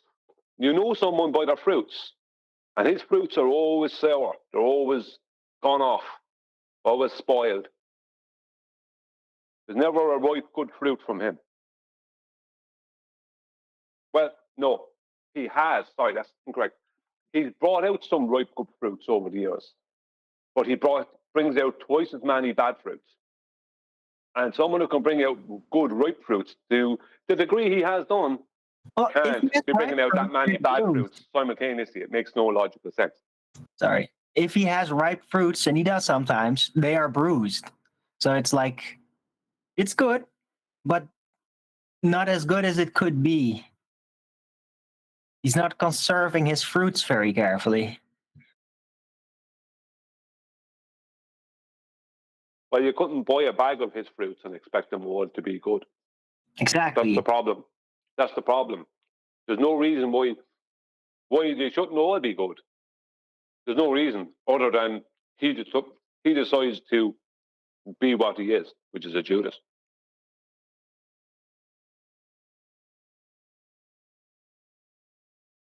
Jaren, if you're listening, I won't call you a Judas on your show. But I am not agreeing or disagreeing with Brian's position openly.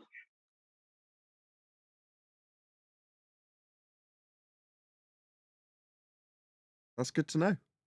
So you're disagreeing to agree? I'm agreeing that I disagree that I agree with the disagreement. And you're saying you disagree to disagree? Yeah, exactly.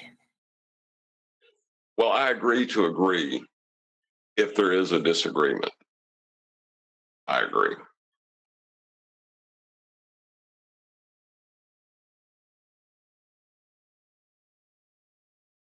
I'm sorry, there is no disagreement.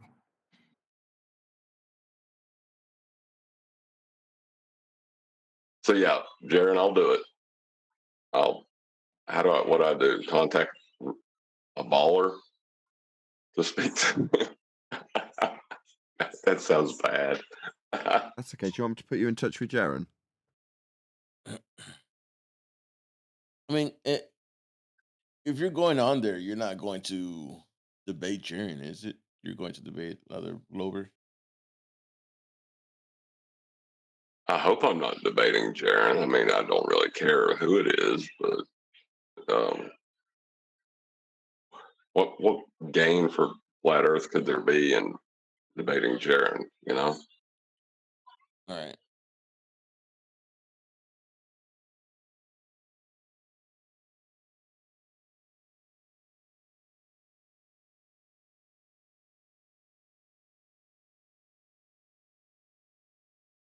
But yeah, Nathan, I guess so. Yeah, I'll do it. I can contact Rue. Brian. He'll be delighted. Sorry. So what I've done is I've sent you Jaren's contact information on Skype. So what you should have is a little thumbnail that you can click with the word chat. Go to Skype.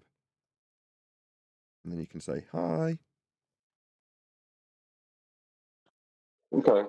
Well, I'll see you guys later. I'm gonna hop off here and go throw my hat in the ring, I guess. Oh, that's how it goes.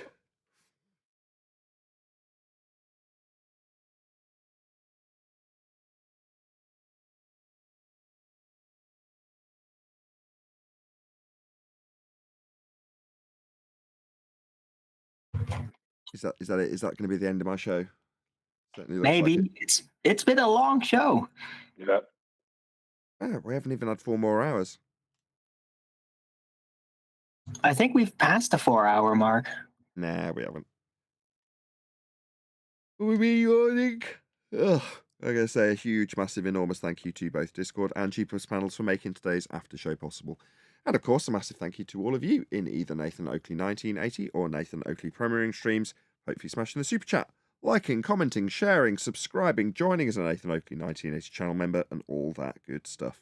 I've been Nathan Oakley, and I will see you all in the next video.